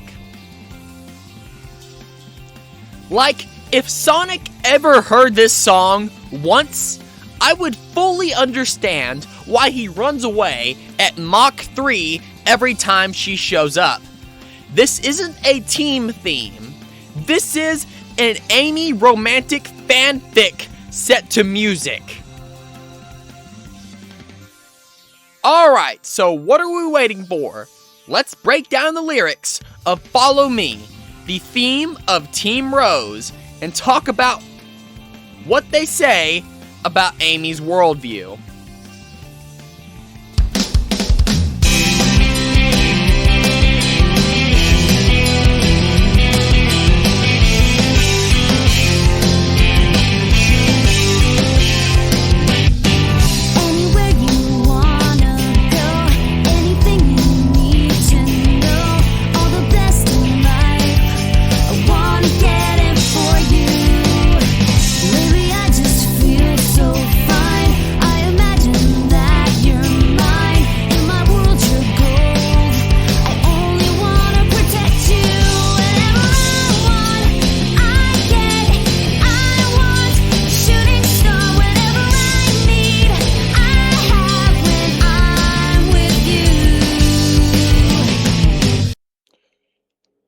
Let's start with the opening lyrics. Anywhere you want to go, anything you need to know. Amy is presenting herself as Sonic's partner here, like the ultimate ride or die partner. Whatever adventure he wants, she's already packed and waiting. It's devotion mixed with impulsive enthusiasm. Then the lines, all the best in life, I want to get it for you. This is Amy's romantic idealism at full blast. She wants to be Sonic's source of happiness and emotional fulfillment. Even though Sonic never asked for any of this. Then the lines, lately I feel so fine, I imagine that you're mine. This is the most blatant romantic line so far. Amy isn't hinting. She is fantasizing about having a relationship with Sonic. It's bright, bubbly, and hilariously one-sided. Then the lines, in my world you're gold, I only want to protect you. Amy sees Sonic as precious. She wants to protect him emotionally, even though he's usually the one protecting everyone else physically. Then the lines, whatever I want, I get. I want a shooting star. This is Amy being confident and stubborn. If she wants something, Sonic, love, adventure, she believes she can make it happen. Whatever I need, I have when I'm with you. This is Amy's emotional core. Sonic making her feel complete. She's talking about emotional validation here, not actual material needs. Follow me inside, outside, through the stratosphere. The moon is shining for you. Knows that I adore you. Suddenly all the sadness will just slip away, and you will see what I mean. If you just follow me in my dreams.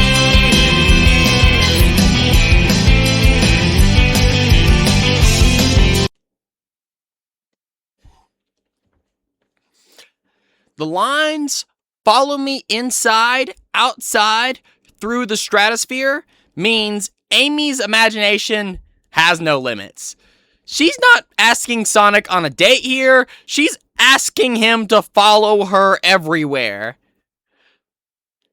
And the moon is shining for you, it knows I adore you. Amy is projecting her feelings onto the entire freaking universe here. Even the moon is rooting for her love life, which is a little concerning, not gonna lie. Then suddenly all that sadness will just slip away, Amy believes love is a cure-all. If Sonic accepts her feelings, she thinks every problem he has would vanish. Yeah, I think Eggman has other things to say about that. And lastly, you will see what I mean if you follow me in my dreams. This is basically the core of the entire song. Amy's ideal relationship with Sonic. It exists in her imagination, not in reality. But she wants Sonic to help her make it a reality.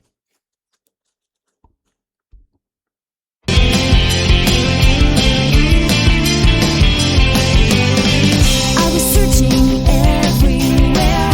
Suddenly I saw you there, and my love arrived just in the nick of time. Like fruits on a movie screen, you're the star of my scene. You live on the edge of a knife, larger than life. Whatever I want, I get. No one could take your place. Whatever I need, I have when I see your face. Follow me inside, outside, through the stratosphere. The moon is shining for you. It knows that I adore you. Suddenly all the sadness will just slip away, and you will see what I mean if you follow me in my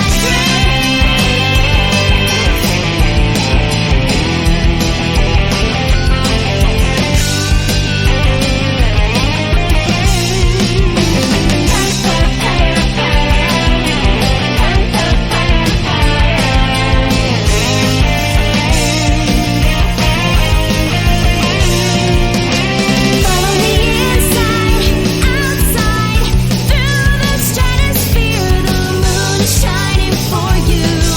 It knows that I adore you. Suddenly all the sadness will just slip away, and you will see what I mean if you follow me in my dreams.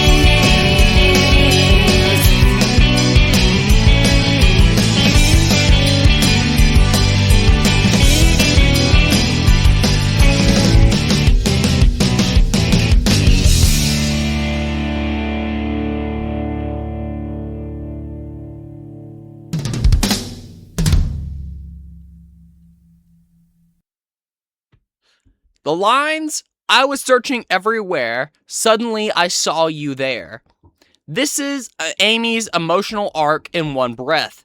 She's been chasing Sonic across the world, and every time she sees him, it's love at first sight all over again. And my love arrived just in the nick of time. Amy genuinely believes her love can save Sonic. Emotionally, spiritually, even physically. Yeah, I'm not entirely sure, but that's my best guess on the line. Life floats on a movie screen. You're the star of my scene. Amy sees her life with Sonic like a romantic movie, and he's the main character. She's literally framing her feelings like a cinematic fantasy. And then lastly, you live on the edge of a knife, larger than life. Amy describes Sonic like a superhero, brave, reckless, and exciting, and larger than life. Basically, this line is talking about how Sonic is just an adventurer and a hero always living on the edge. And that's her idealized version of him.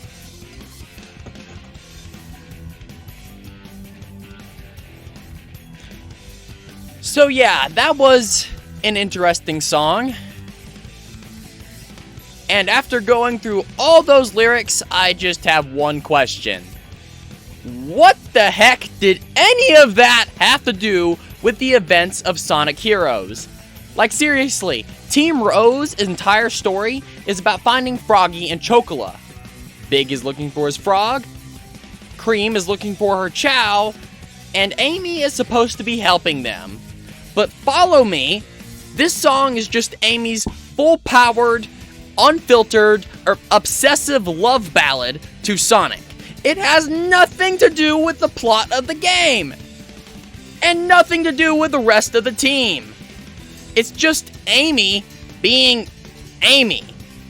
And honestly, this game cranks her obsession up to 11. In the adventure games and in the classics, Amy was obsessed with Sonic, sure, but it was at least somewhat healthy. She was clingy, she was enthusiastic, but she wasn't tackling him in the middle of Grand Metropolis demanding marriage. Here, she's literally physically assaults Sonic the moment she sees him and tries to force him into a wedding.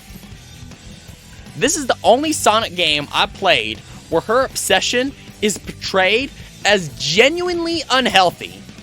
It's funny, don't get me wrong, and it's hilarious in this game, but this game is definitely where it hits critical mass. I don't mind Amy being a Sonic fangirl, and I don't mind her having a huge crush on him. But when it gets to this level of insane, I'm glad later games toned it way down. Oh, and what did I think of Team Rose's story and campaign overall? Yeah, it was alright. It was pathetically easy, and it was the shortest campaign. If I'm going to play Sonic Heroes, I'm probably going to play Team Sonic's story or Team Dark's, not Team Rose's, because their story doesn't really interest me too much. Sure, I got some laughs out of it, but that was about it.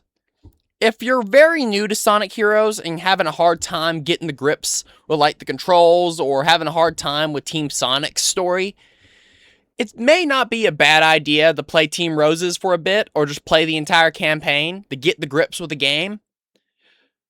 But other than that, it's alright. I don't hate this campaign, but I don't love it either. Alright, so now we've got one more team left. Team Chaotix. This squad consists of Charmy Bee, Espio the Chameleon, and Vector the Crocodile. But no Mighty the Armadillo, no Heavy, and no Bomb. This is kinda strange considering this team originally comes from Knuckles Chaotix on the 32X, and all those characters were part of the Chaotix. Yeah, I'll cover that game someday, but for now, let's focus on Sonic Heroes and their incarnation in that game. We'll start with Espio the Chameleon. He is the calm, collected ninja of the group. He barely speaks unless he has something important to say.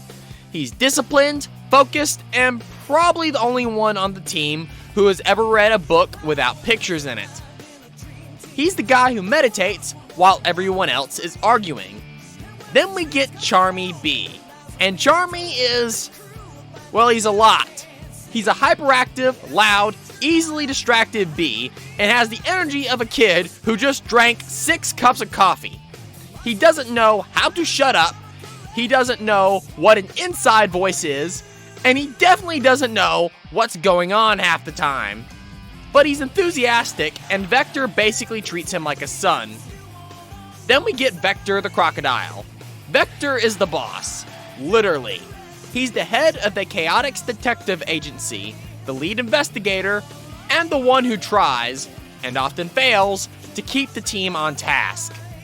He's surprisingly competent, very good at his job, and acts as a father figure to Charmy. Oh, also he really likes getting paid, which is a very relatable trait, might I add.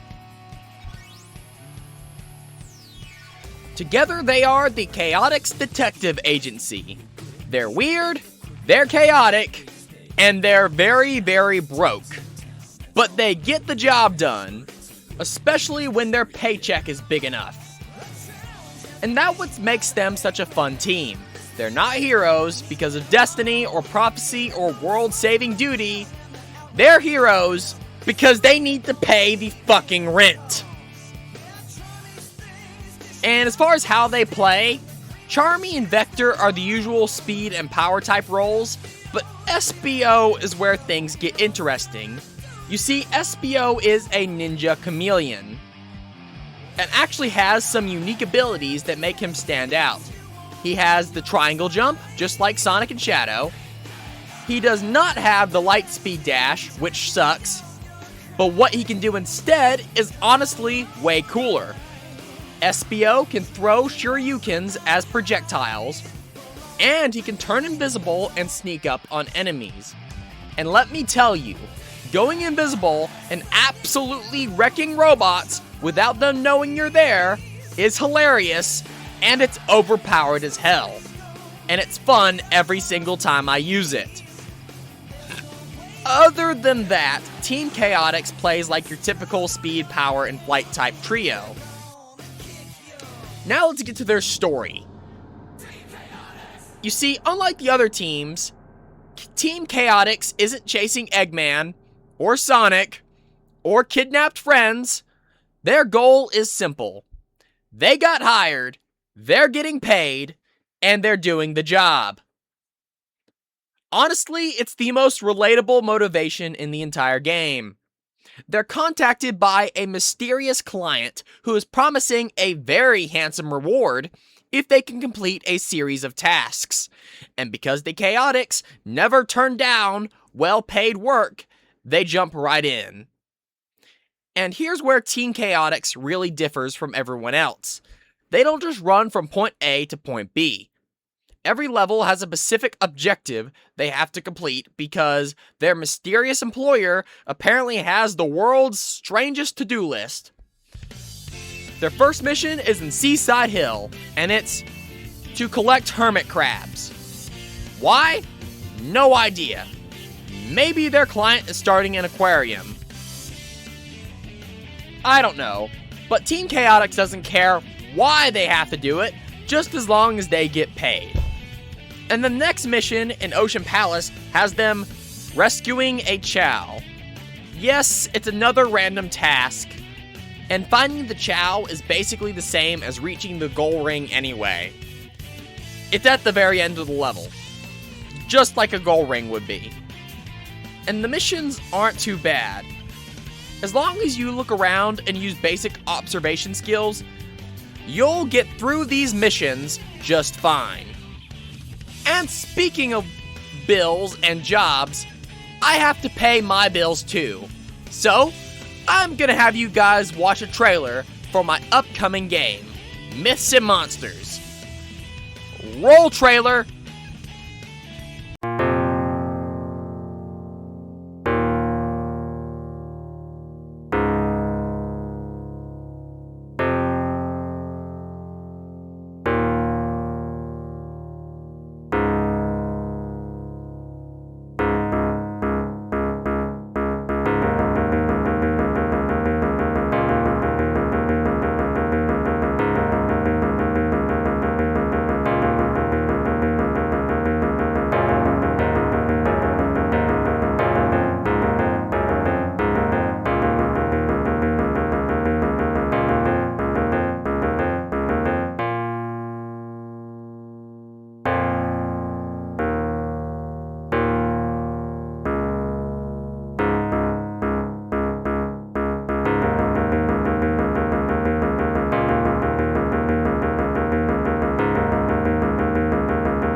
After Ocean Palace, Team Chaotix runs into the Egg Hawk, and we finally learn something interesting about their mysterious client. Whoever hired them is an enemy of Eggman. Yeah, their client straight up tells them that Eggman is their enemy. So, yeah, that's interesting to know. Then we get to Power Plant, and their client wants them to destroy all the robots. Why? No idea. Maybe he's anti-robot, maybe he's bored, or maybe he's just petty. But hey, he's paying the Chaotix, so they'll do it. The next mission gets even more random.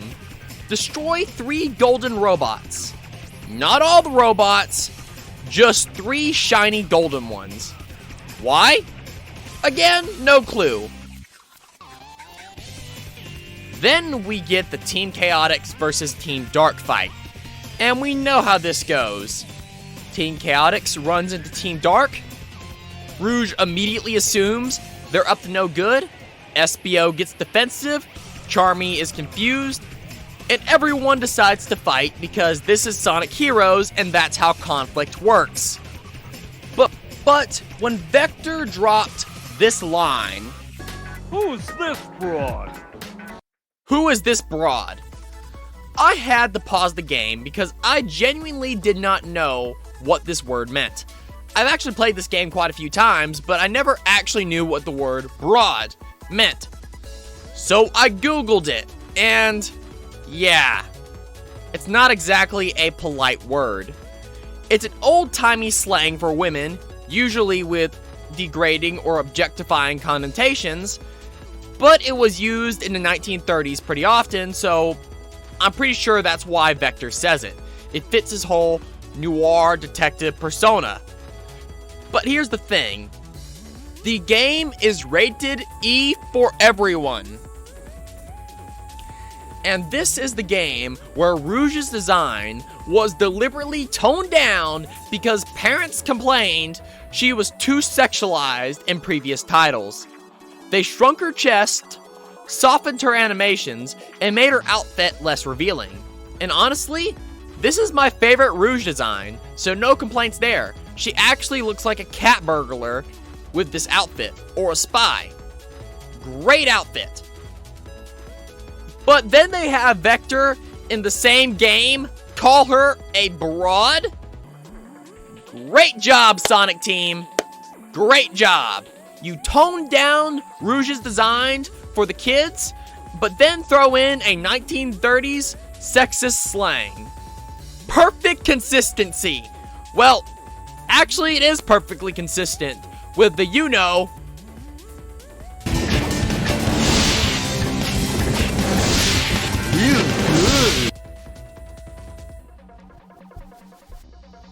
Then we get to the boss fight itself, Team Dark, and the fight is hilarious for one very specific reason. SBO's invisibility is completely broken. All you have to do to win this fight is just turn SBO invisible, and well, just watch. I'll find Eggman's treasure first. I'll get it Annihilate. from here. There's been a misunderstanding, but I doubt if they'll listen to us. All right, then let's do it! Whatever the reason, if they want to fight, I'll give them one. Hip, hip, hip, hip, hip, hip, hip. Let me show you what a real treasure hunter can do.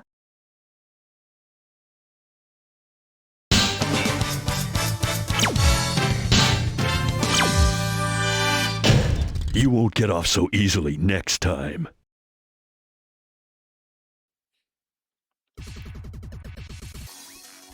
Look, I'm gonna say it. This game was not built with stealth in mind. SBO's invisibility is so overpowered that it basically makes most enemy encounters a joke. He's basically a purple ninja nuke. After that, we head to Casino Park, and their client gives them even more bizarre objectives, like collect 200 rings and collect some casino chips. Why? I have no idea. Apparently the rings thing was to test luck, but why does their client care how lucky they are? I have no idea!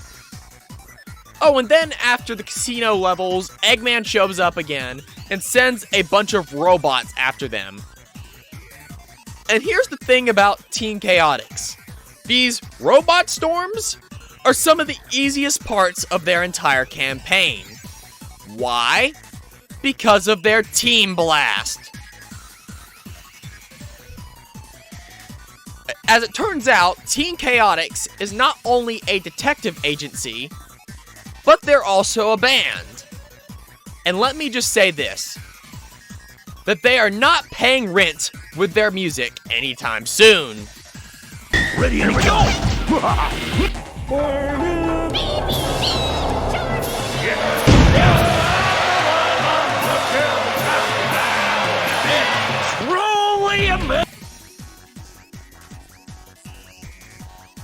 They play so badly that it literally destroys every robot on screen. And when the robots are killed with a Team Blast, they drop rings. And rings refill your Team Blast meter. Does anyone else see the problem here?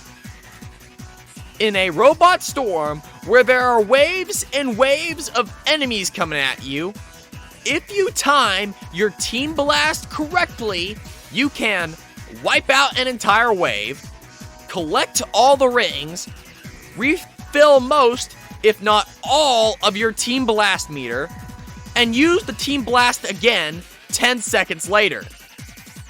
You can chain entire Team Blasts through almost the entire robot storm, and it makes these sections trivial. Anyway, Team Chaotix's next mission is to infiltrate Rail Canyon, which translates to reach the goal ring. No stealth, no infiltration, just blow up a bunch of robots, walk, and grind your way there. Great job, team.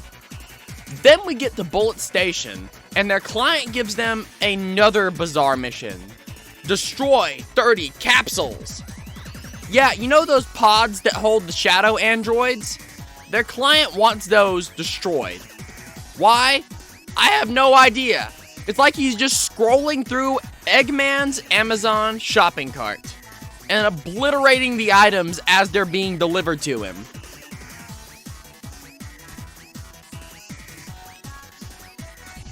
Then we reach the Egg Albatross, and their client tells them to destroy it because Eggman must be hauling weapons to another base. Fair enough, that sounds like a reasonable mission. So they destroy it, and then something interesting happens. Good job, boys. Guess that Eggman was a fake after all. Of course it was. Wrong? Wait, hold on! The client knew it was a fake Eggman? Not guessed, not suspected, he knew. This guy clearly knows a lot about Eggman. His bases, his decoys, his weapons, his habits. He's not just some random employer. He's someone with history. Someone with a grudge. Someone who's been watching Eggman very closely. Vector even says he has an idea of who the client might be. But he's not telling anyone yet for whatever reason. Next up is Frog Forest, and the mission sounds intimidating on paper. Get through the forest without being detected by the frogs. That sounds like a tense stealth mission, until you remember Espio can turn invisible. His invisibility is so overpowered that the mission basically goes something like this. Turn invisible as Espio. Walk and run past everything. Occasionally switch to Charmy or Vector to handle obstacles specifically suited to the power or flight type characters. Turn invisible again, and then hit the goal ring. Yeah, something tells me this game was not designed as a stealth game.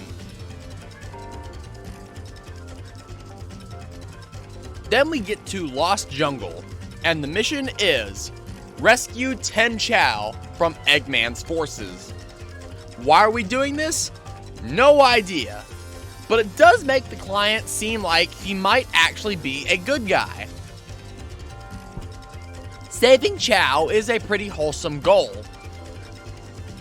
so his request doesn't sound completely insane.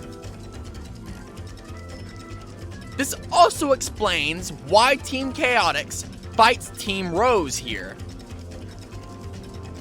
Remember, SBO demanded that Team Rose hand over cheese, and from Team Chaotix perspective, they're just fulfilling their mission: rescue Chow from Eggman's forces. Why they would think this bunny rabbit is part of Eggman's forces, I have no idea. But this is probably the team battle in Sonic Heroes that makes the most sense.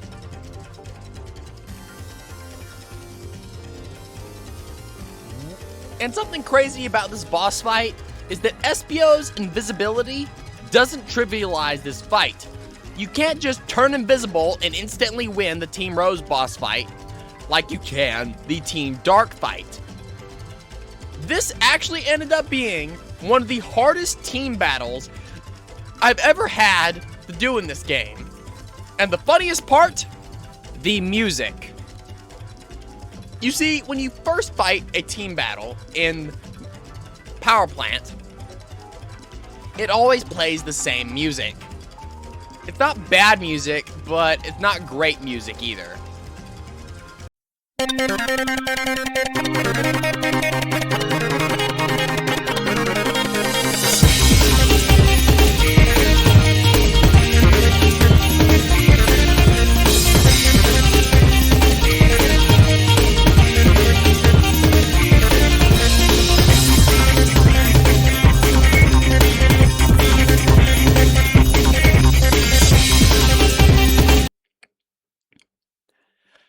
However, all the team battles that take place in Lost Jungle have remixes of each team's theme.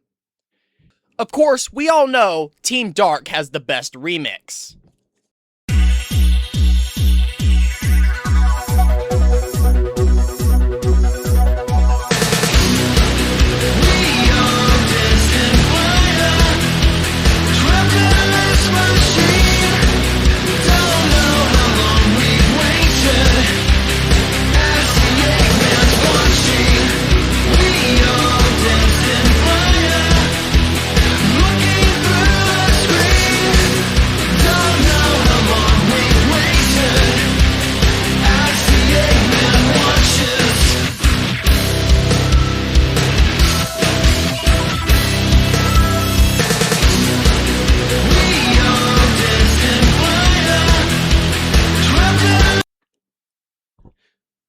Team Chaotix remix? Still pretty decent.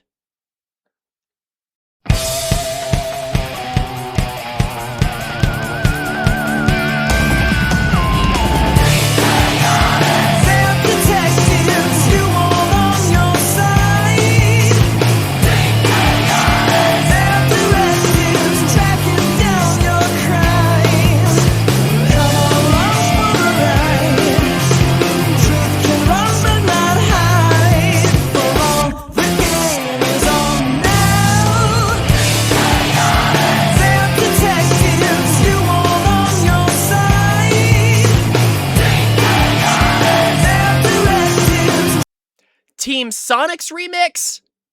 It's missing the lyrics, but it's still okay.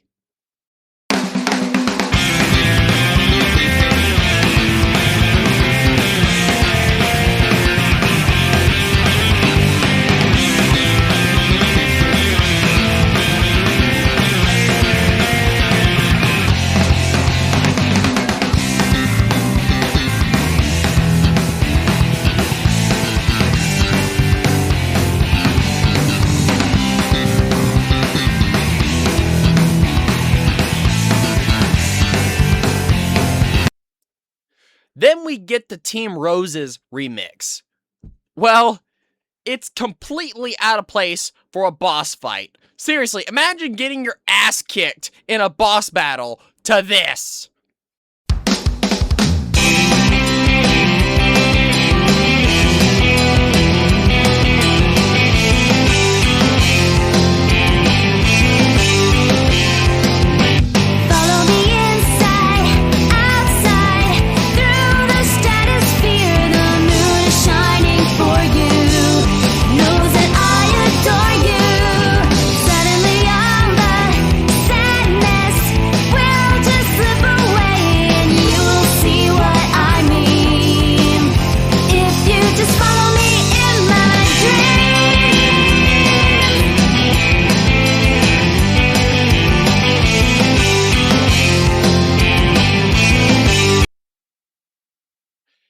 This boss fight is very hard, but the music makes it impossible to take seriously.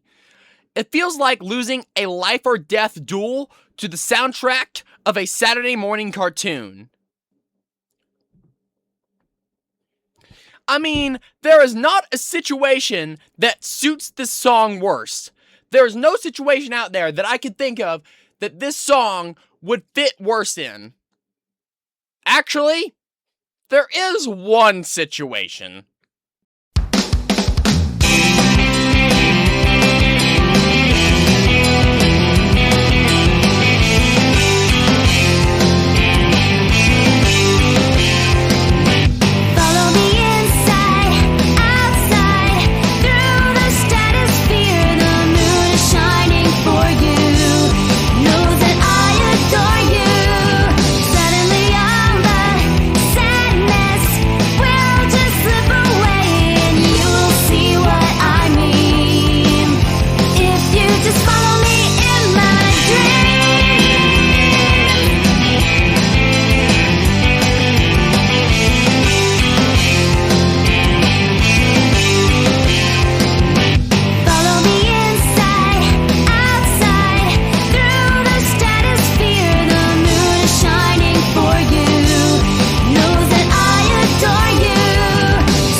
Is this completely out of place?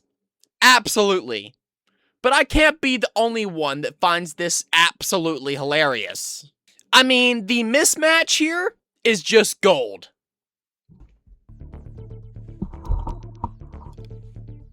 Next up is Hang Castle, and the mission here is find 10 keys.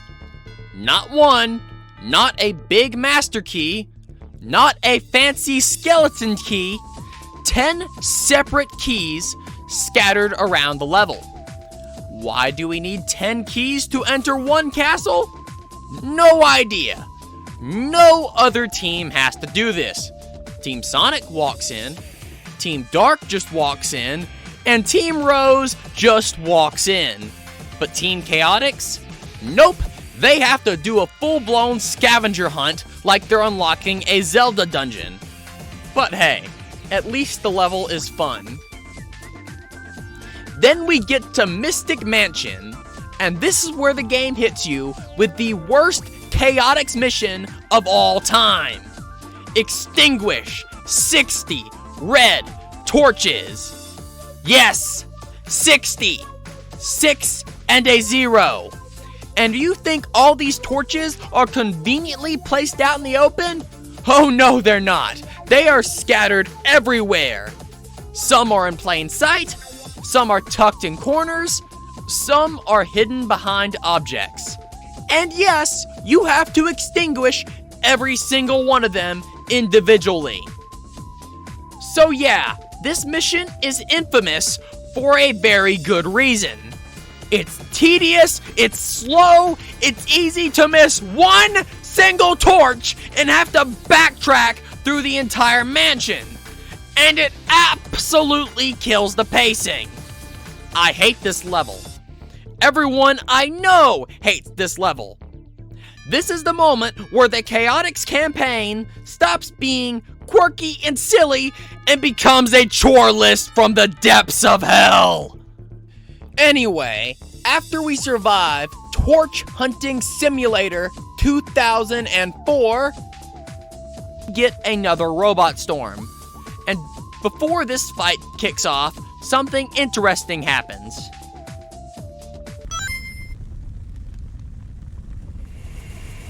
There you are, you mustache moron! He's the one, right? Mustache moron? I'm the world's greatest.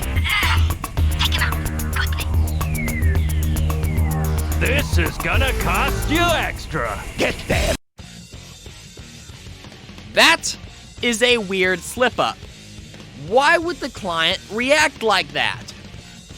Well, I guess we'll find out at the end of the Chaotix story.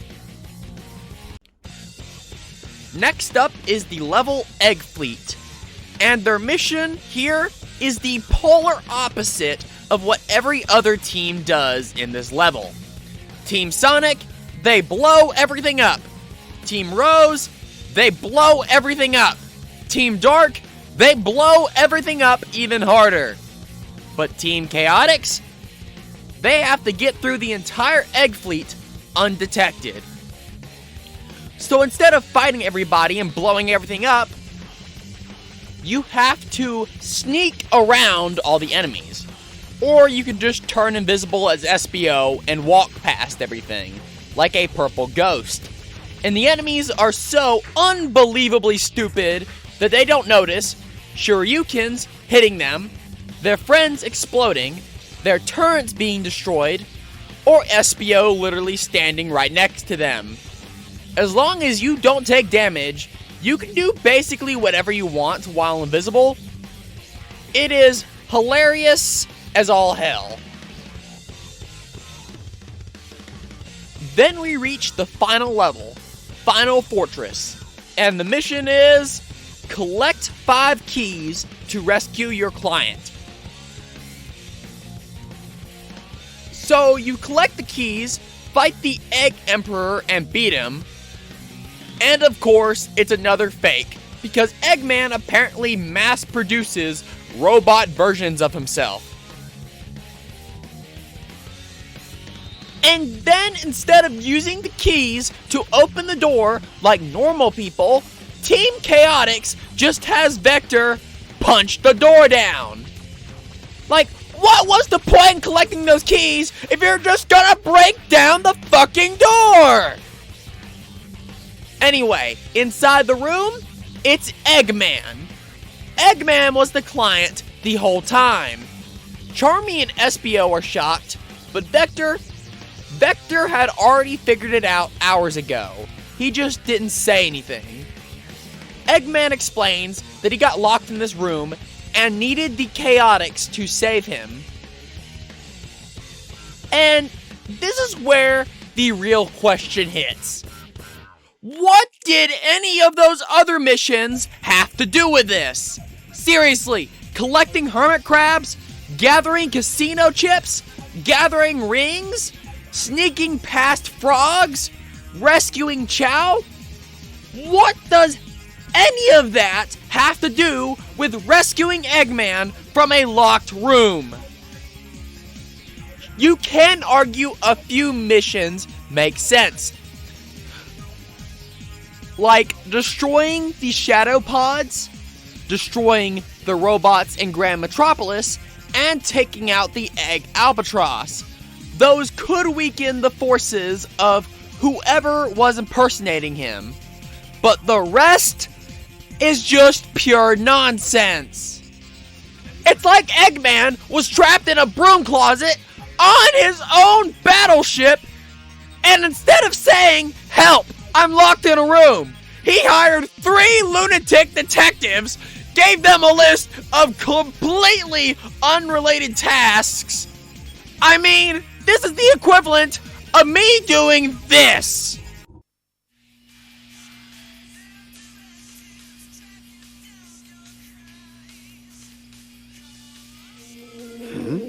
It's here! Yeah!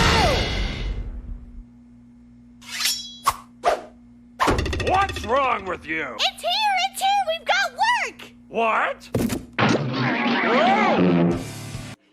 Hello, Team Chaotix. You see, I am currently trapped in a broom closet in my own game studio because one of my games gained sentience and is now trying to conquer the world. Long story, don't ask. Anyway, I need you to come rescue me. But first, I need you to do a few very important tasks. First, I need you to pick up a copy of Super Nintendo Doom. Yes, the Super Nintendo version. Don't question it. Then, go to the park and pick up exactly 20 onions. Not 19, not 21, 20. After that, I need you to pet 20 dogs, preferably fluffy ones. This is critical to my escape plan. Next, rescue 20 more dogs from the animal shelter. I don't need them, I just like knowing they're safe. Then find a red balloon, a blue balloon, and a green balloon, and pop them in that exact order. This is very important. After that, count every lamp post in Station Square. I need that data for reasons. And finally, defeat the Troy Emperor and come and rescue me, and I will pay you very handsomely. I've got a bad feeling about this. SBO, don't be silly. Besides, you know our policy. We never turn down work that pays. Yeah, you know our policy. Come on, boys. Let's go. Yes, sir. Roger. Oh, and by the way, after all that work, all those missions, all that nonsense, Eggman doesn't actually have the money to pay them. He plans to pay them after he conquers the world.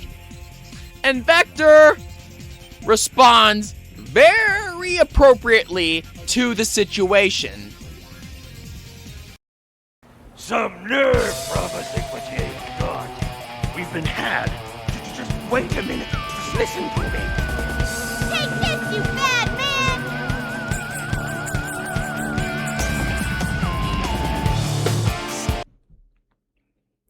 So, after all that, what did I think of Team Chaotix's story?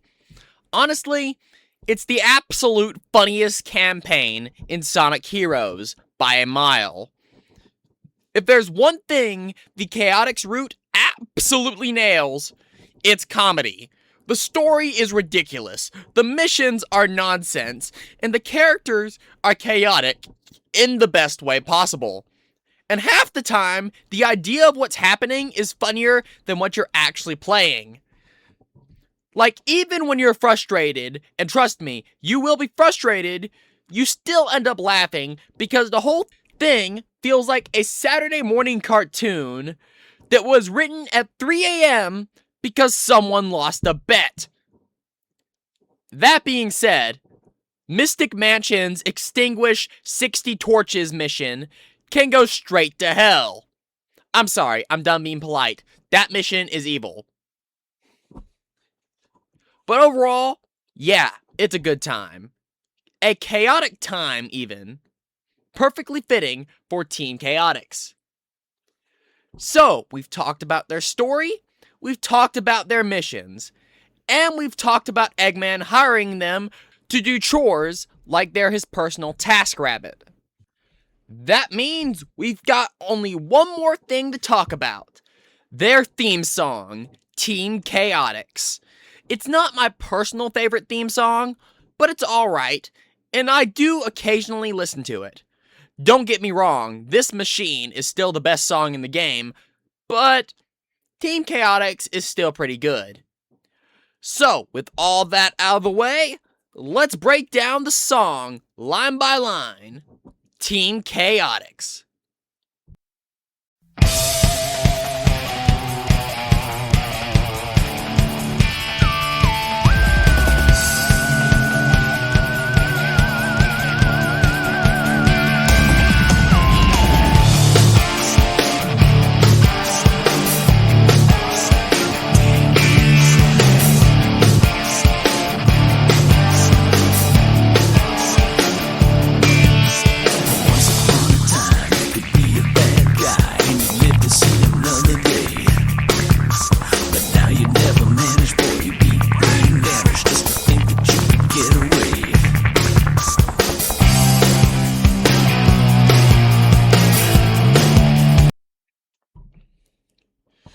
The opening verse isn't subtle.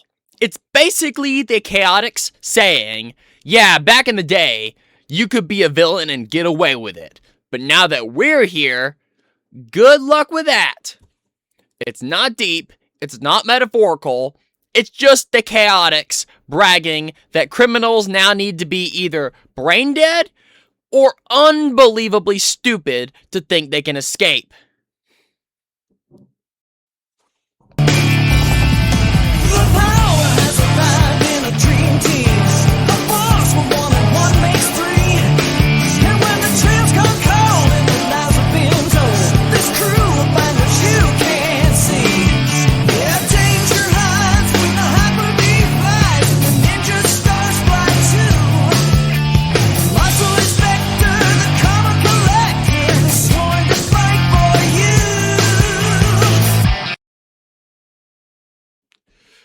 The line, "The power has arrived in a dream team," is absolutely hilarious because the Chaotix are not a dream team.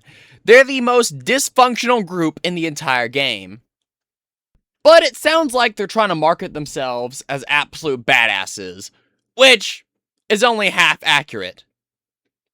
Because in reality, they're a broke detective agency that can barely pay the rent and gets hired to do things like collect hermit crabs. Then the lines, "A force where 1 and 1 makes 3. I think I'm saying that right.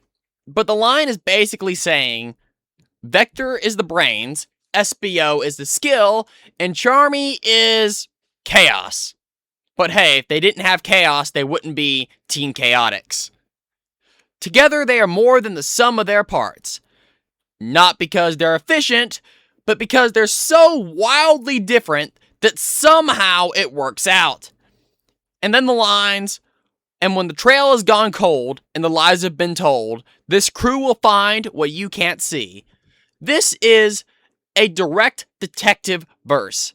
It's the song saying, when everyone else has given up, the Chaotix will still find the truth.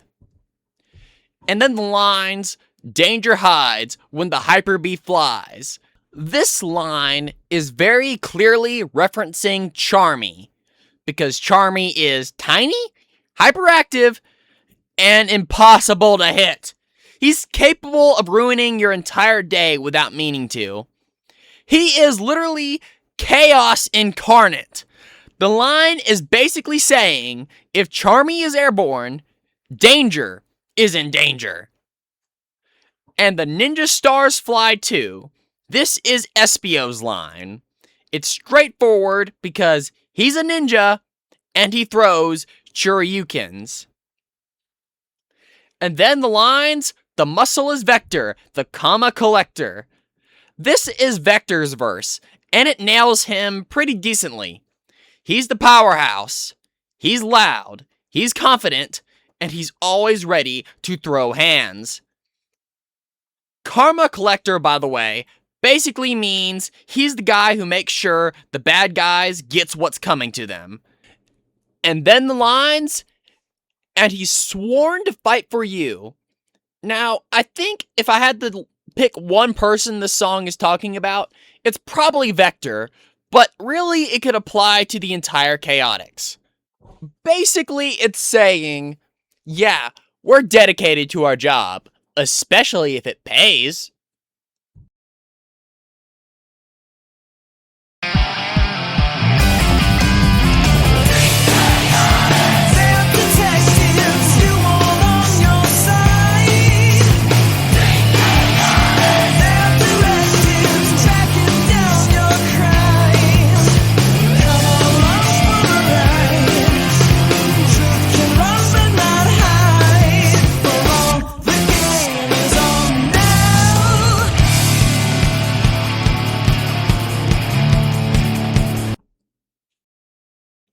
The lines, "Team Chaotix, they're detectives you want on your side."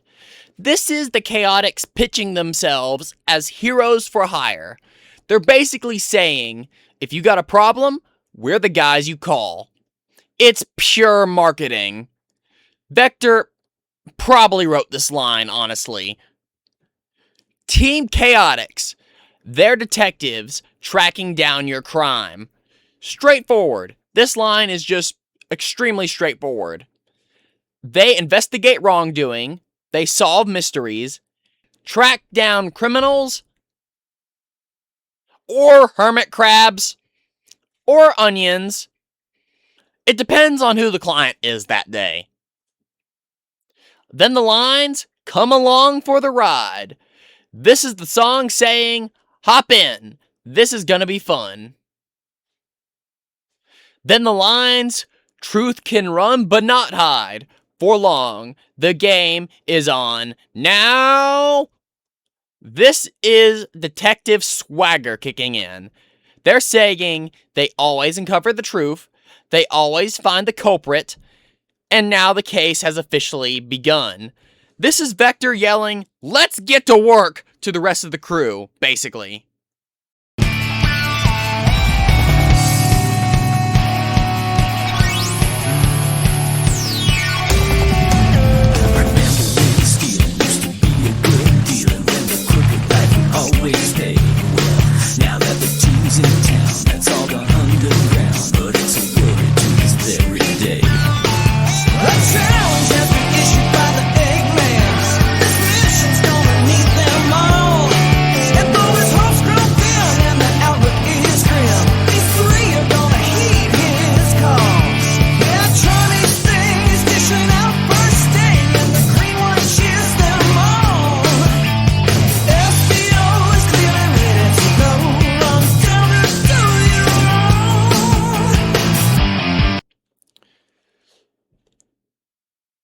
The lines, remember when stealing used to be a good dealin', and the crooked life would always pay.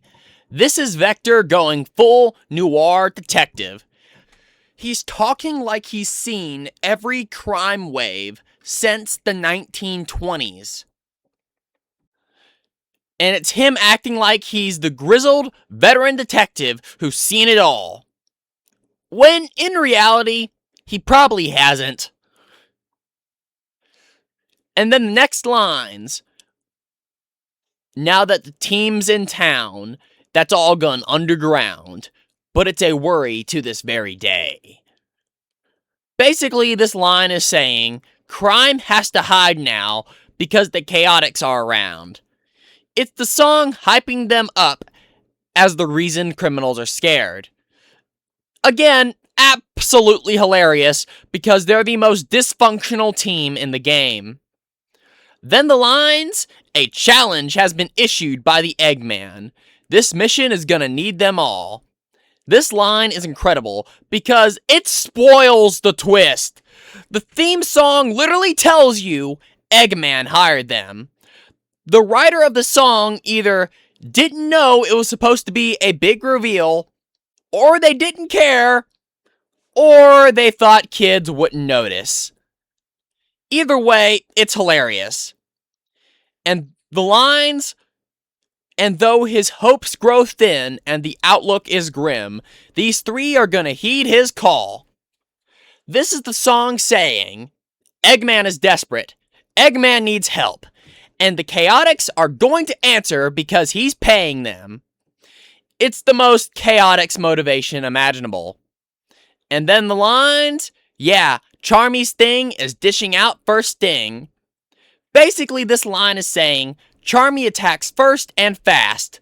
He's the hyperactive wild card who rushes in before anyone can stop him. Then the lines, and the green one cheers them on.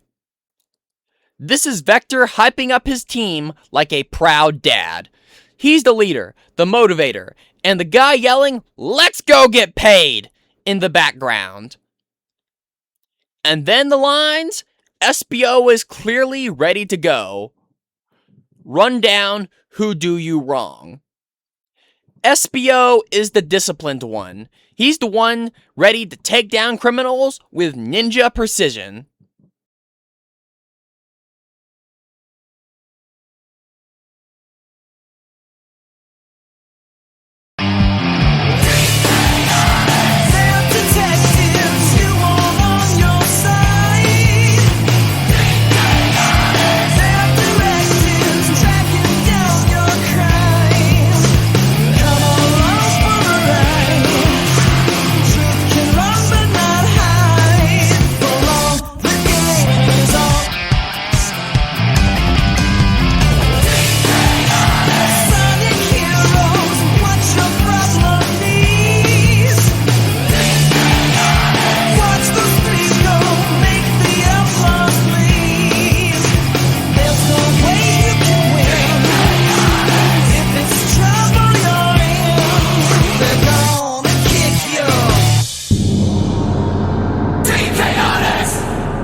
Sonic Heroes, what your problem needs. Yeah, I don't know what this line is talking about. Like, it's really weird. Like, Vector, Charmy, and SBO never actually see Sonic until the very, very end of the game. And even then, it's just barely. Like, not enough for them to be fully acquainted with Team Sonic. So, what does this line mean? I have absolutely no idea.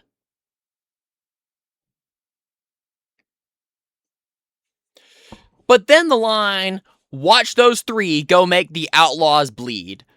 This song is basically saying, these guys are gonna beat the crap out of the bad guys. And it's surprisingly violent for an E-rated game. But hey, it rhymes.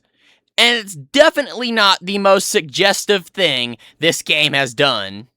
Feels good.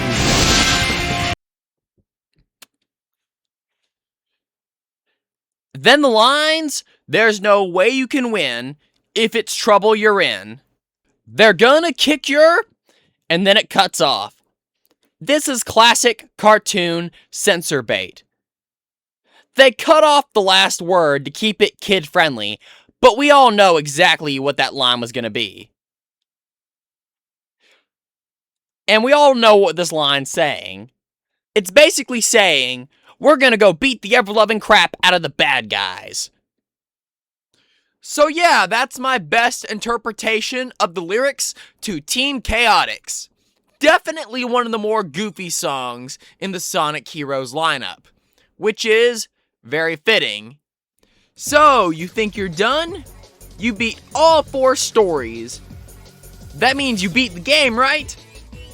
Wrong!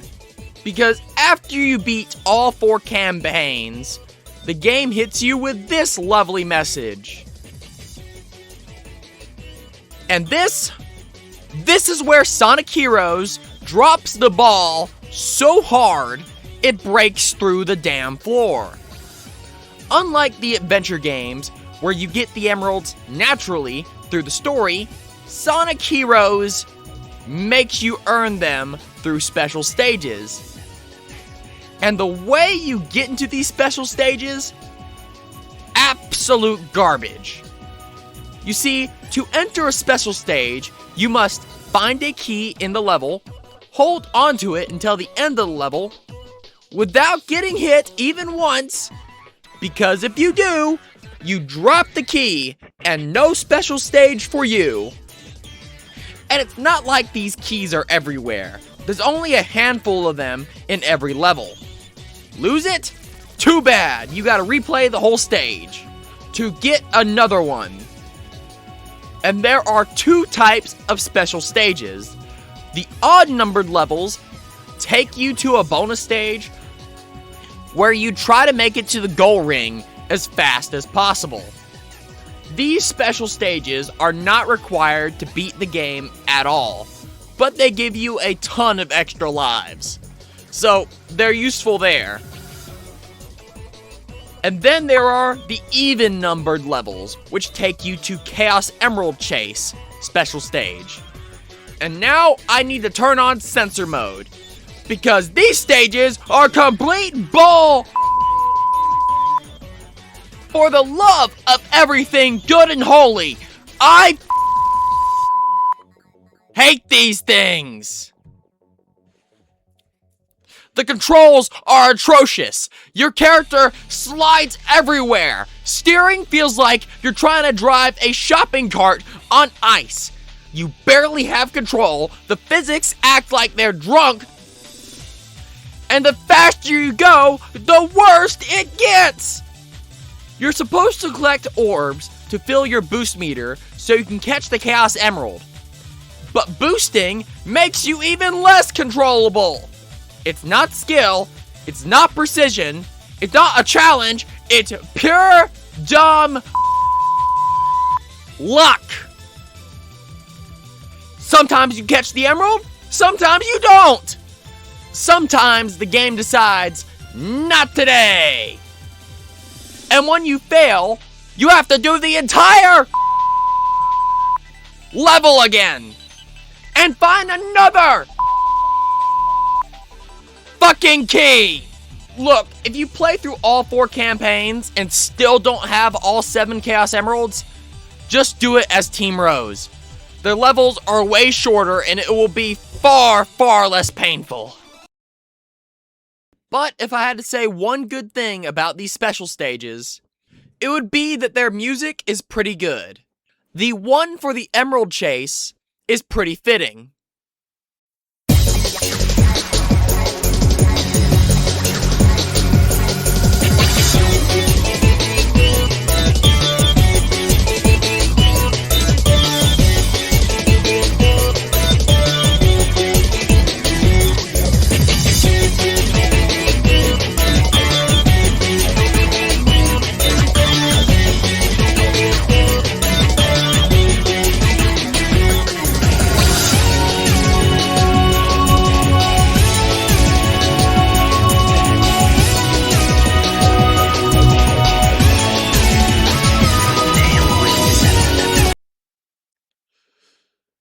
But the music for the ones where you have to race to the goal ring is 10 times better in my opinion.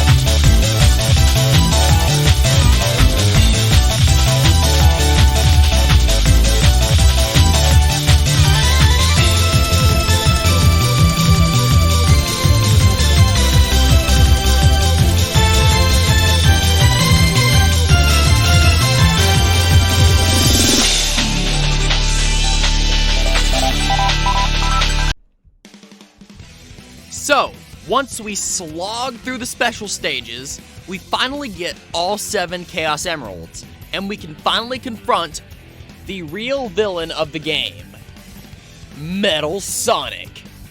Yeah, he overthrew Eggman and locked him in that broom closet and took over the entire Eggman Empire, and has been manipulating everyone to gather their data.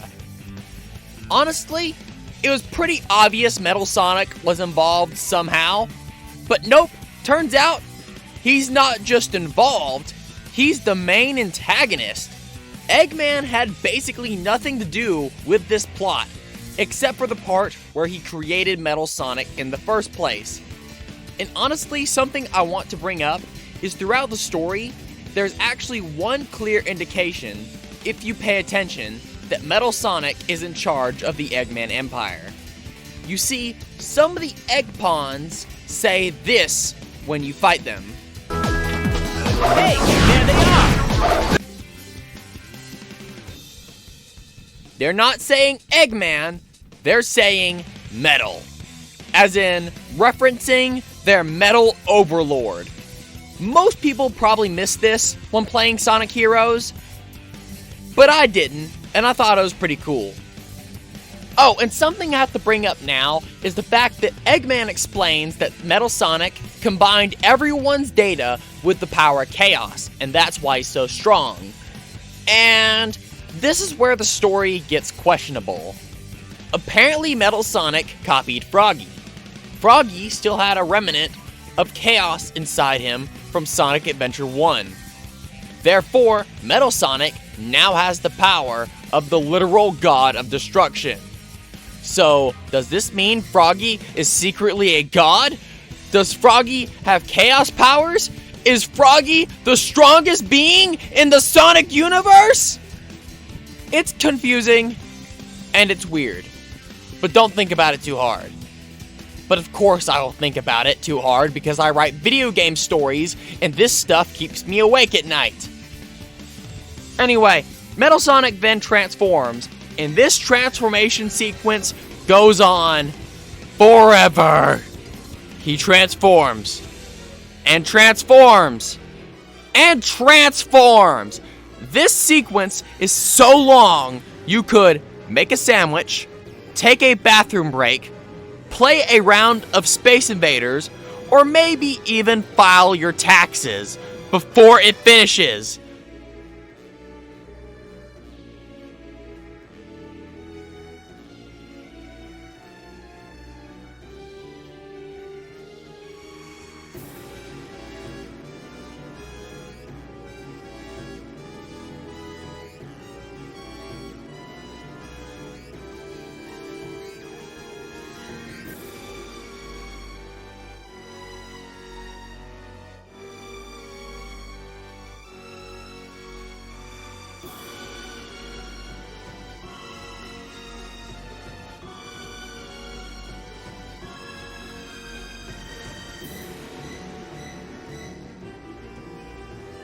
But when it finally ends, Eggman freaks out and says the only way to beat Metal Sonic is with the Chaos Emeralds.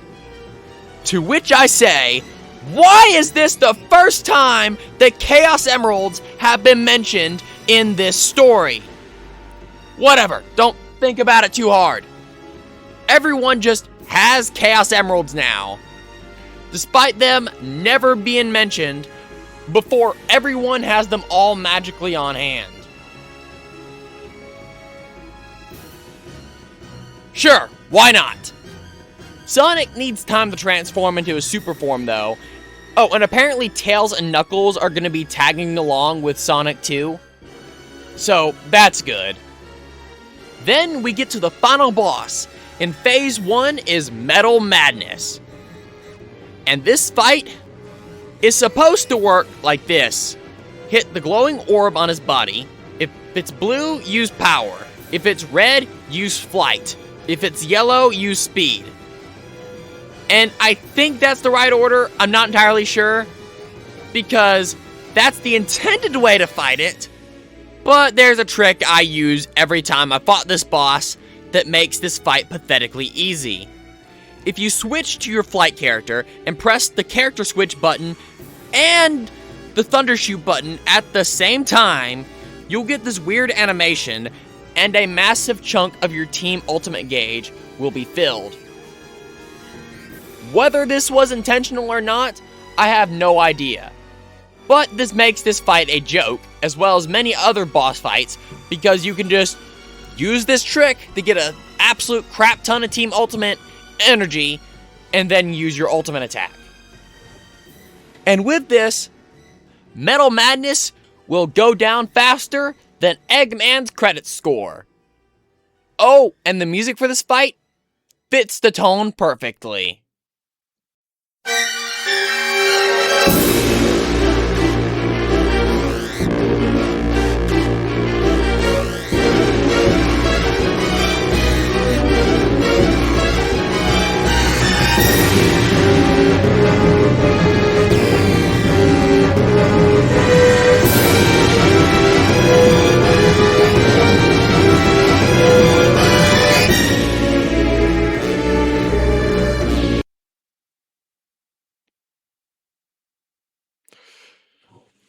After the boss fight, Metal Sonic, turns out he's not finished transforming, because he transforms some more into this giant flying kaiju dragon mech thing.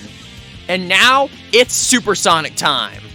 Sonic goes super and puts golden bubbles around Tails and Knuckles, because I guess they forgot how to use their own super forms since the events of Sonic 3 and Knuckles. And now, final boss time. It's time for Super Sonic, Tails, and Knuckles to face off against Metal Overlord, Metal Sonic's final form. And I'm gonna say it, this is the easiest final boss I've ever fought in a Sonic game. Like, genuinely. This fight is easier than Perfect Chaos and the Final Hazard. The boss fight works like this though. You swap between Super Sonic, Tails, and Knuckles, and each one handles a different obstacle Metal Overlord throws at you. If Metal Overlord throws a battleship at you, yes, he literally throws entire battleships from the Egg Fleet at you. Swap the Knuckles and punch it into dust. He fires ice beams, swap to Sonic and dodge them. And Tails? I still have no idea what Tails is supposed to handle. If anyone knows, leave it in the comments down below.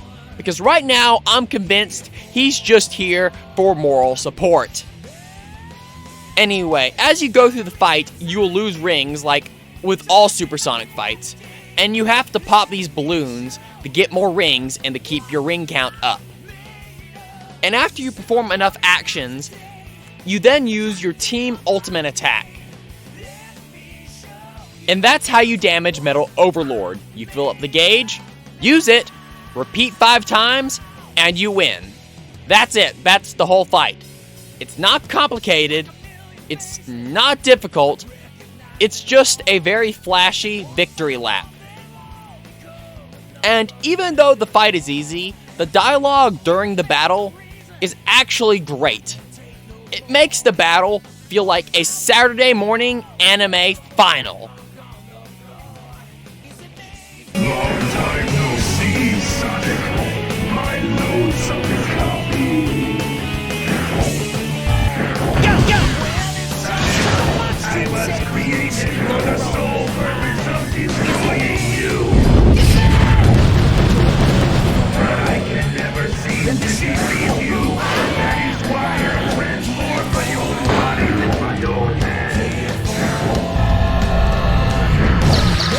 comes! You all ready? Of course! We're with you until the end! You actually thought you could defeat me by transforming into a monster?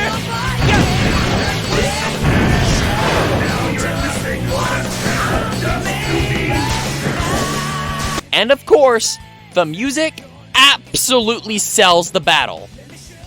If you think the final boss theme is Sonic Heroes, well, I wouldn't blame you for thinking that, because both Open Your Heart and Live and Learn were the main themes of their games and were the final boss themes as well.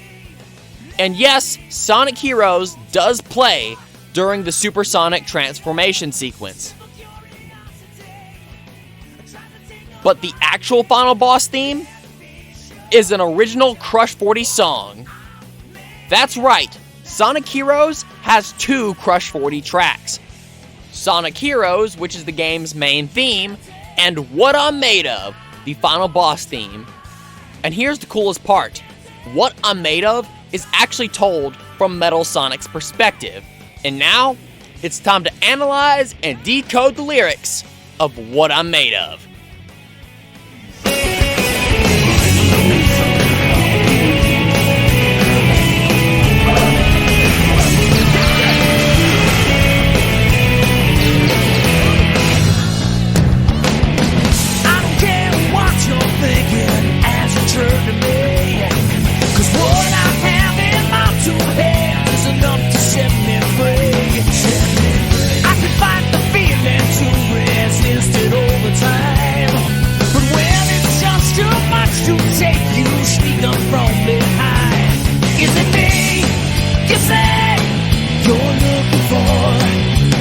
Let me show you who I am and what I'm here for.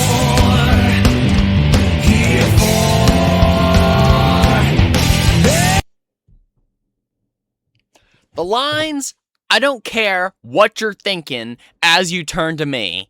This is pure ego.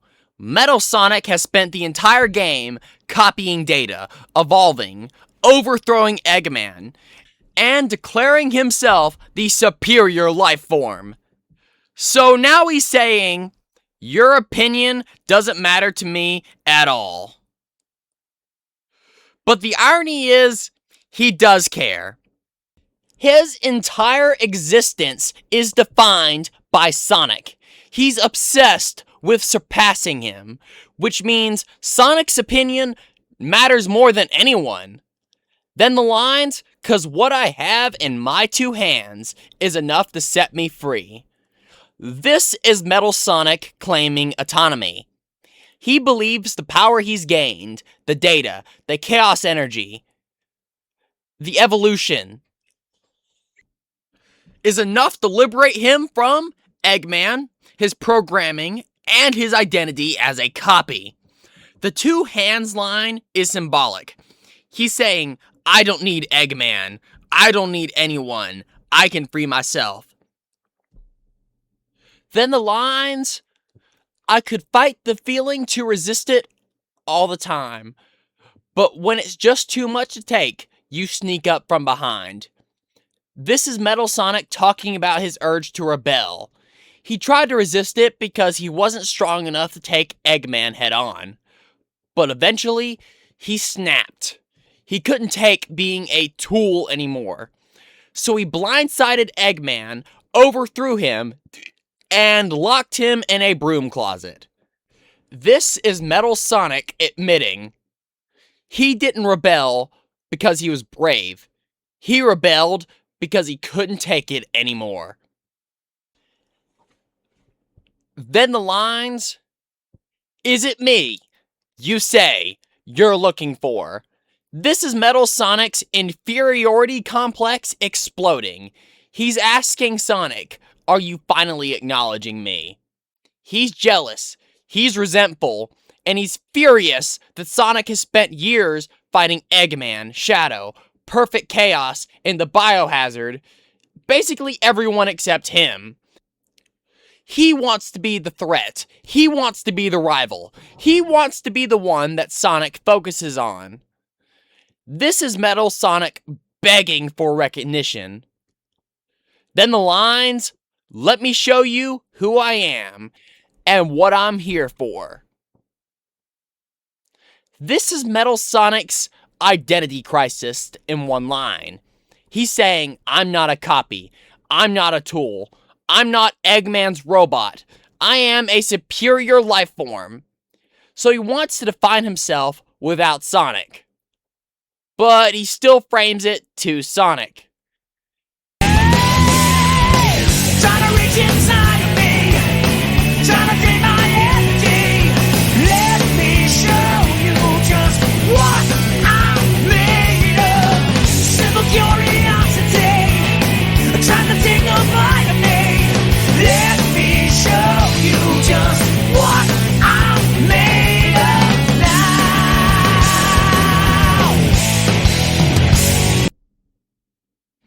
Try to reach inside of me. Try to drain my energy. This line is saying, Metal Sonic thinks Sonic is trying to weaken him. This is projection, his deepest fear. What if Sonic can still beat me? He sees Sonic's presence as a threat to his identity, his autonomy, and his claim to superiority. He interprets Sonic's existence as an attempt to drain him, to reduce him back to a mere machine. Then the line, "Let me show you just what I'm made of." This is the thesis of the entire song. Metal Sonic is declaring, I'm not a machine. I'm not a copy. I'm not Eggman's puppet. I'm evolution. I'm perfection. This is the moment of self-deformation. The moment he tries to become something more than Sonic's shadow. Simple curiosity tries to take a bite out of me. This line is Metal Sonic thinking Sonic only fights him out of curiosity. He believes Sonic doesn't take him seriously, sees him as a novelty, and treats him like a malfunctioning toy. This line is Metal Sonic saying, you don't respect me. You're just curious about what I've become. Like a million faces, I've recognized them all. And one by one they've all become a number as they fall. In the face of reason, I can't take no more. One by one they've all become a black mark on the floor. Is it me you say you're looking for? Let me show you who I am and what I have in store.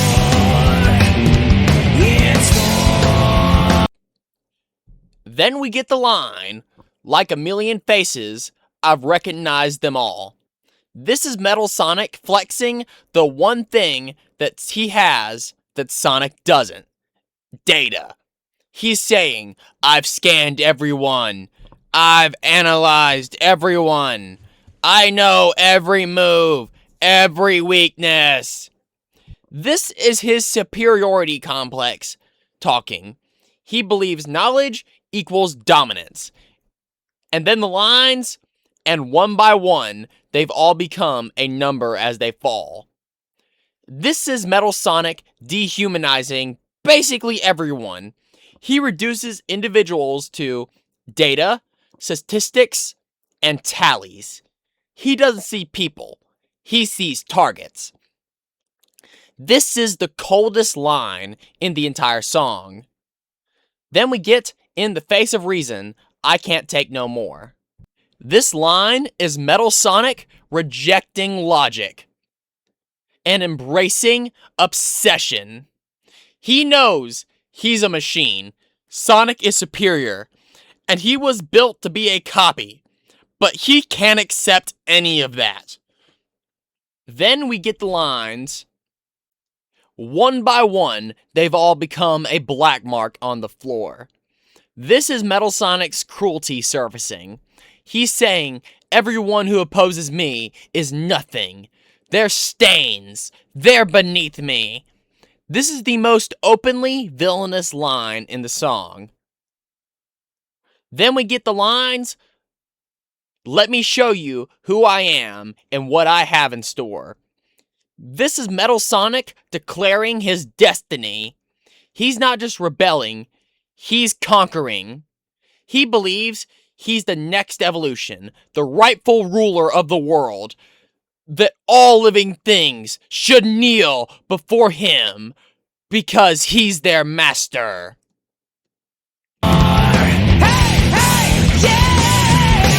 Trying to reach inside of me, trying to drain my energy. Let me show you just what I'm made of. Simple curiosity, trying to take a bite of me. Let me show you just what I'm made of now.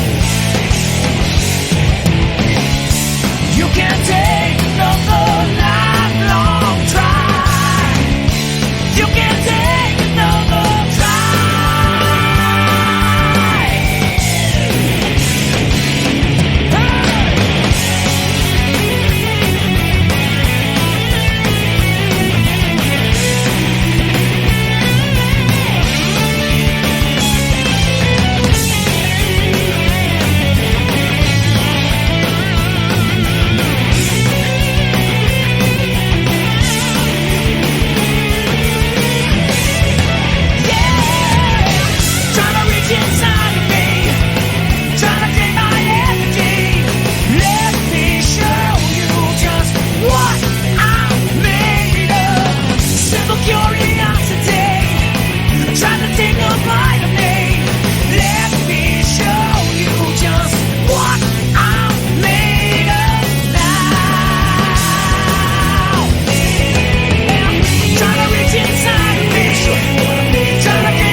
Now we've only got one more line to analyze.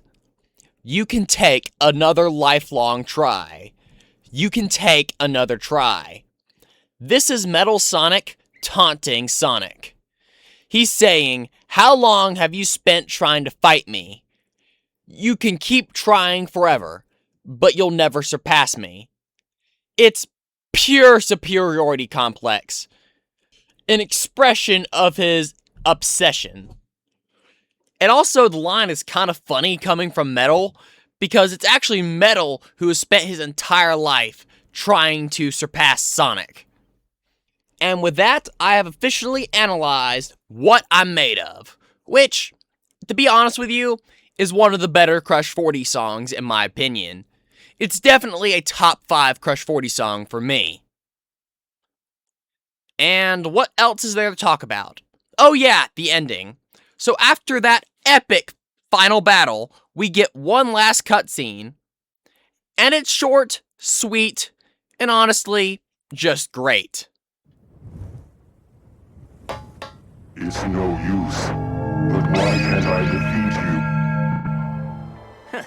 Because we're Sonic Heroes. Sonic! Anytime you want a rematch, just let me know. I'll be waiting. Hey, Sonic, wait up! Sorry to leave like this, but I can't let my Sonic get away. Good luck, Sonic sure has his hands full. I guess I'm out of here too. I think I'll go hunt for someone else's tree. She never gives up, does she? Oh, no, you don't. Wait! Guess that's it for this case. Guess so. But what about our money? Man, I almost forgot! That slime ball!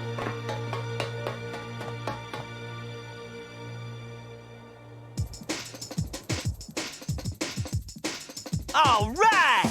Our next adventure awaits us, so there's no time to waste. Yeah! We're Sonic Heroes! And everything's back to normal, mostly. The Chaotix still haven't gotten paid. but I'm sure the Chaotix and Eggman will work something out.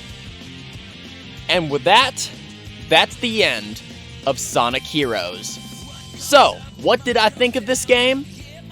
I'm gonna say it right now. The adventure games are way better than Sonic Heroes. Seriously, I would play Adventure 1 or 2 over this just about any day. But that doesn't make Sonic Heroes bad. Far from it. See, Adventure 2, in my opinion, is one of the most goated video games of all time. Honestly, I would probably put it in my personal top 3 video games of all time list. Adventure 1 would probably make top 5. And when those games are your competition, yeah, Sonic Heroes is climbing a very steep hill. But that doesn't mean it fails as a game. You see, I'll always have good memories of this game, because like I said earlier, this was the game I played after my first breakup. I was emotionally wrecked, I couldn't code, I couldn't focus on anything, and I just needed something simple, colorful, and long enough to keep my mind busy. And Sonic Heroes was the perfect game for that. The story is lighthearted, which is exactly what I needed at the time. And the fact that the game is long, because you technically play through it 4 times, that was a benefit for me back then. It gave me something to do when I needed it the most. True story. The night I broke up with my first girlfriend, or she broke up with me, or yeah, it's a long story, okay? I started playing Team Sonic Story that night. And I started playing, I'd say about 11 o'clock, and I stopped at 3 o'clock that night. And when I stopped, I had made it all the way to Hang Castle. Yes, I made it most of the way through Team Sonic's campaign in one sitting. That is how hardcore I played this game back when I first played it. So yeah, this game will always mean something to me because of that.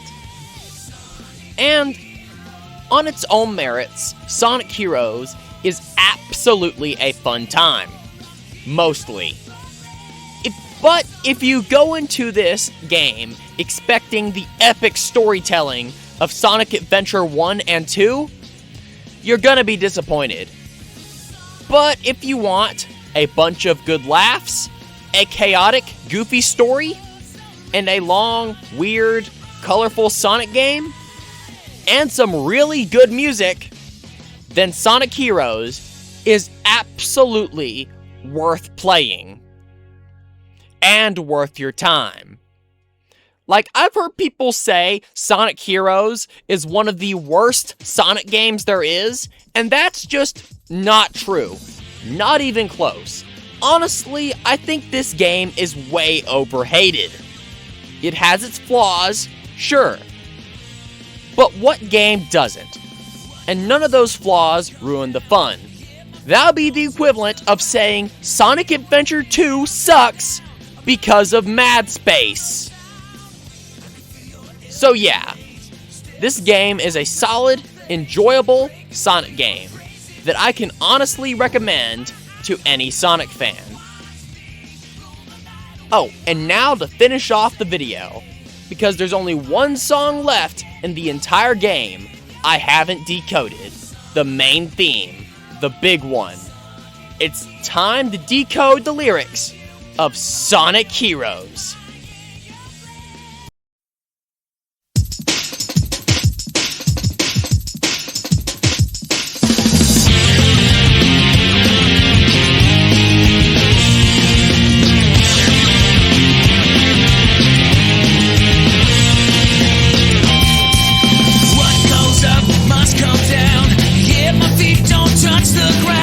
See the world spinning upside down. A mighty crash without no sound.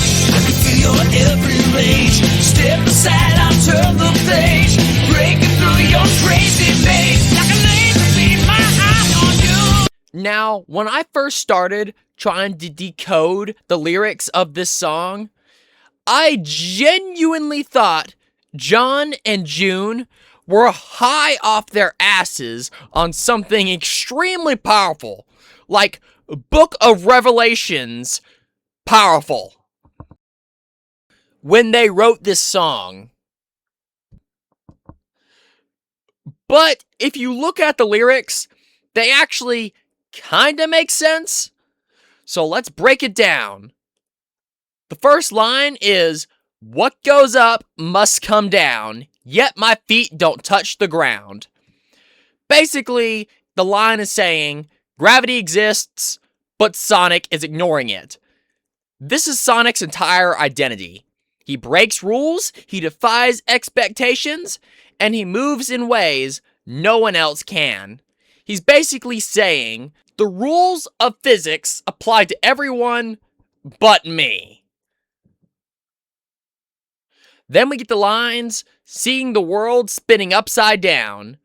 Basically what this line is saying is Sonic is moving so fast that the world is blurring. Like, this is Sonic's perception. He's experiencing reality at speed most people can't comprehend. Then we get the lines, "a mighty crash without a sound." And this is basically saying Sonic hits things hard, but keeps going. This is Sonic's resilience. He takes impacts that would destroy anyone else, but he shrugs them off like it's nothing. Then we get the lines, "I can feel your every rage." Basically, Sonic's saying he can sense the villain's anger.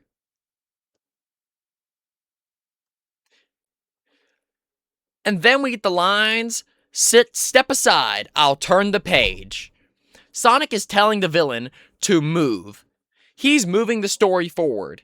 This is Sonic's confidence. He doesn't wait, he doesn't hesitate, he takes control. He's basically saying, "I'll handle this, next chapter." Then we get the lines, "breaking through your crazy maze." This is him running through the villain's traps. Eggman builds obstacles, Sonic breaks them. Every single time. He refuses to be contained. Then we get the lines, "like a laser beam, my eyes are on you." Sonic is locked onto the villain. He may be carefree and cocky most of the time, but when it matters, he's laser focused.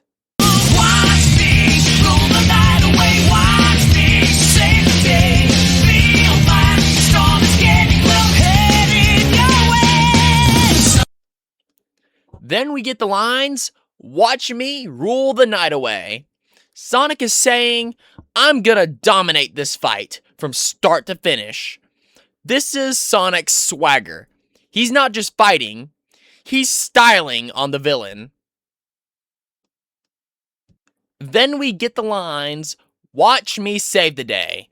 This is Sonic saying, he's gonna win. Period. Then the lines, "feel my storm is getting close, heading your way." You see, Sonic is approaching fast, like a storm, and he's coming for the villain. And when he gets there, they're done.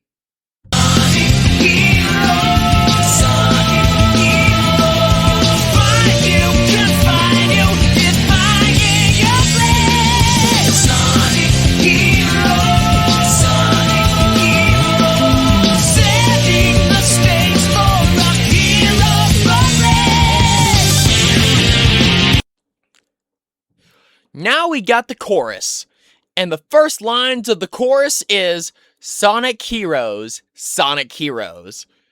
This is the anthem, the team declaring who they are. Not ego, identity. We are the heroes. We're the ones who show up. We're the ones who fix things. Then we get the lines, "find you, confine you, defying your reign." This is Sonic's moral code in one line. Find you means Sonic always tracks down the villain. Confine you, Sonic stops the villain's plans. And defying your reign. Sonic rejects tyranny, control, and domination. He's saying, you don't get to rule the world while I'm around. Then we get the lines setting the stage for a hero's parade. Sonic is saying, we're about to win so hard, they'll throw a parade. Which is honestly hilarious when you think about it. Like, this song is so cheesy that it's hilarious.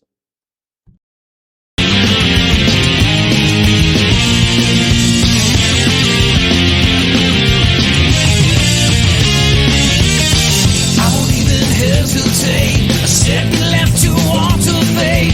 Try to strike, but I hit too late. I got to look by my own day. Why? The next line is, I won't even hesitate. This is saying Sonic doesn't stop to think. He acts instantly. Then we get the lines, a second left to alter fate. Even with 1 second left, Sonic can change everything. This is Sonic's belief in last-second saves, clutch moments, and impossible comebacks. He's saying, even if the world is about to end, I can still fix it. Then we get the lines, try to strike, but a bit too late. Basically, the villain attacks, but Sonic is already gone. This is a Sonic speed taunt. You can't hit me, you can't catch me, nah nah nah nah nah. This is basically what Sonic's doing here. Then we get the lines, I got you hooked by my own bait. This is the weirdest line in the entire song. My best interpretation of it is Sonic is baiting the villain into chasing him. And Sonic himself is the bait. He's saying, you fell for my setup. I led you exactly where I wanted.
So now the last lines we have to analyze are,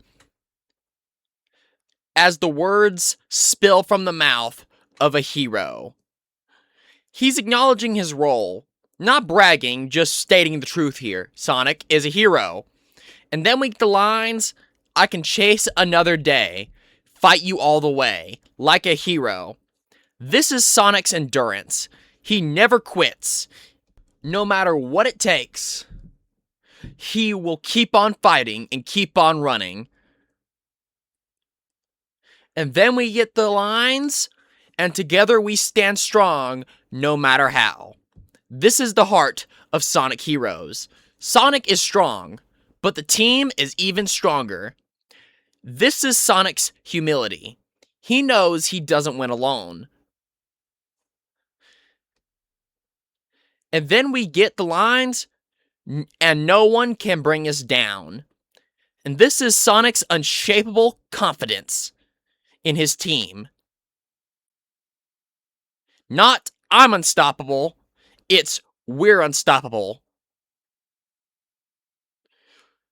And then lastly, give us a reason and we're on our way. This is Sonic's readiness. He doesn't need permission. He doesn't need a speech. He doesn't need a plan. If someone needs help, he's already running. And those are all the lyrics of Sonic Heroes analyzed.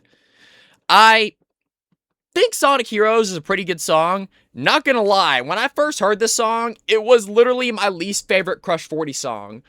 But as I've listened to it more and more often, here and there, I've warmed up to it. It's far from my favorite Crush 40 song. I'm much more of a hard rock guy. It's definitely a good song, and it's pretty catchy. And it definitely fits as the main theme for Sonic Heroes. Though, I am very glad it wasn't used in the Metal Overlord boss fight, as it would not have fit at all.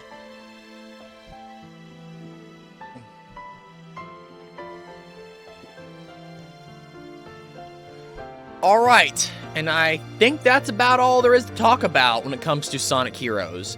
I've covered the stories, the bosses, the music, the themes, the chaos, the comedy, all of it. So yeah, it's time for me to head out.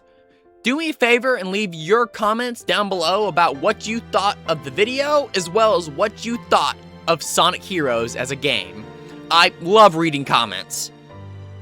And if you liked the video, hit that like button and subscribe, and stick around.